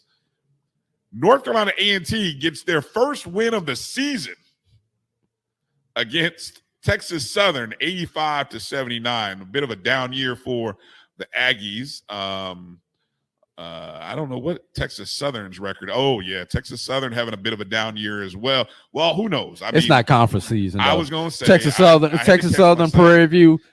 Come conference, one of them always going to be there. Right. So this was a game where somebody was going to get their first win. Remember, they came from 8 last year to win the doggone tournament.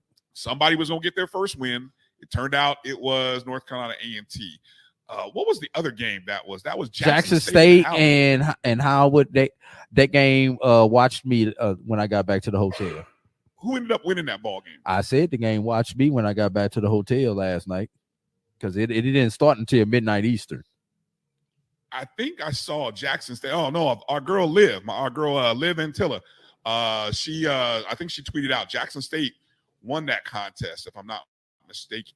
Yeah, I did happen to catch her tweet about that. And I know Dr. Cavill is live on location in Las Vegas today. As he went from Atlanta to Las Vegas to cover the Chris Paul Classic. One thing in the men's basketball rankings, taking note of one thing here, Drew, in the SWAC, the conference RPI for the SWAC got as high as 24. It's now down to 25. So, you know, we need to see some teams kind of stack up some wins here. If I can find the MEAC here. So at 25, that puts us probably on the 15 line right now.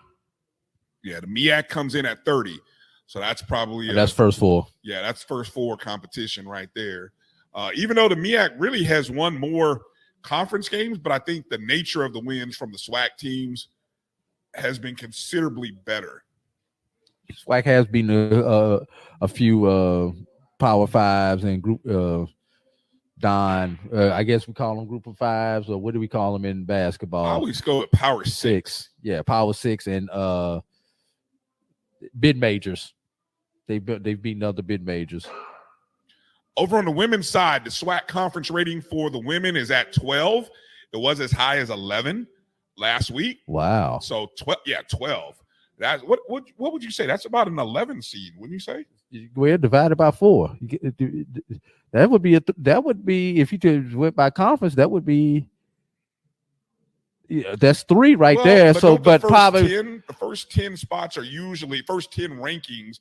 10 times 4, that's 40 teams. The first 40 teams are all your power and RPI, your power teams, right? Right. Well, I was saying conference rate. That's probably gonna get you. I don't know. You probably right. You probably in probably about a 5 line right there with that. In terms of net rating, now the net is what's going to push somebody forward. Jackson State has a net ranking of 120. Arkansas Pine Bluff 157. The best record currently standing is Bethune-Cookman with. Now I'm gonna say this, and people are gonna be like, "That's not their record." Against Division I opponents, Bethune-Cookman's record is 4-3, which is the best in the conference. Alabama A&M with a 3-4 record. But you've got only 3 schools within the SWAC are winless in terms of playing other Division I opponents. So, I mean, that's pretty impressive. In comparison, the MEAC has a 28 conference RPI. Again, may have won more games, but when you go to quality opponents, and here, let me underscore this. How about Norfolk State? Norfolk State has a record against Division I opponents, and we're talking women, 7-4, but their net rank is 173. Again, what did I tell you? Jackson State's rank is? They're playing those quad 4 games. Yeah. Norfolk State 0-2 against quad 1 opponents. They are, and Maryland Eastern Shore is 5-5 against Division I opponents. They have a net ranking of 198. Looks like no one has a quad 1 victory in the MEAC. No. Did anybody have? Let me see. I didn't even look at that in terms of the SWAC women. Were there some quad 1 wins? I'm just looking to see. Quad 1 wins. No, there are none either for the SWAC, but I'm sure there's probably a couple of quad 2s. Right. Might even be some quad 3s. So what we'll do down the road here next week or the week after, we'll really open up the box and give you guys some more perspective on what those of you who aren't familiar with the net and how the rankings and seeding, because I think it's real important to, once we finish the non-conference schedule here in these next week or two in the SWAC and MEAC and even over in the OVC where Tennessee State is, we can really kind of talk about projections for these schools. Yeah? Yes. All right. All right, just a little bit of overtime, just a little bit over 2 hours. Not too bad. Yeah. Let's get ready to get out of here. Pick up the show and get out of here. All right. Thank you. Bless you.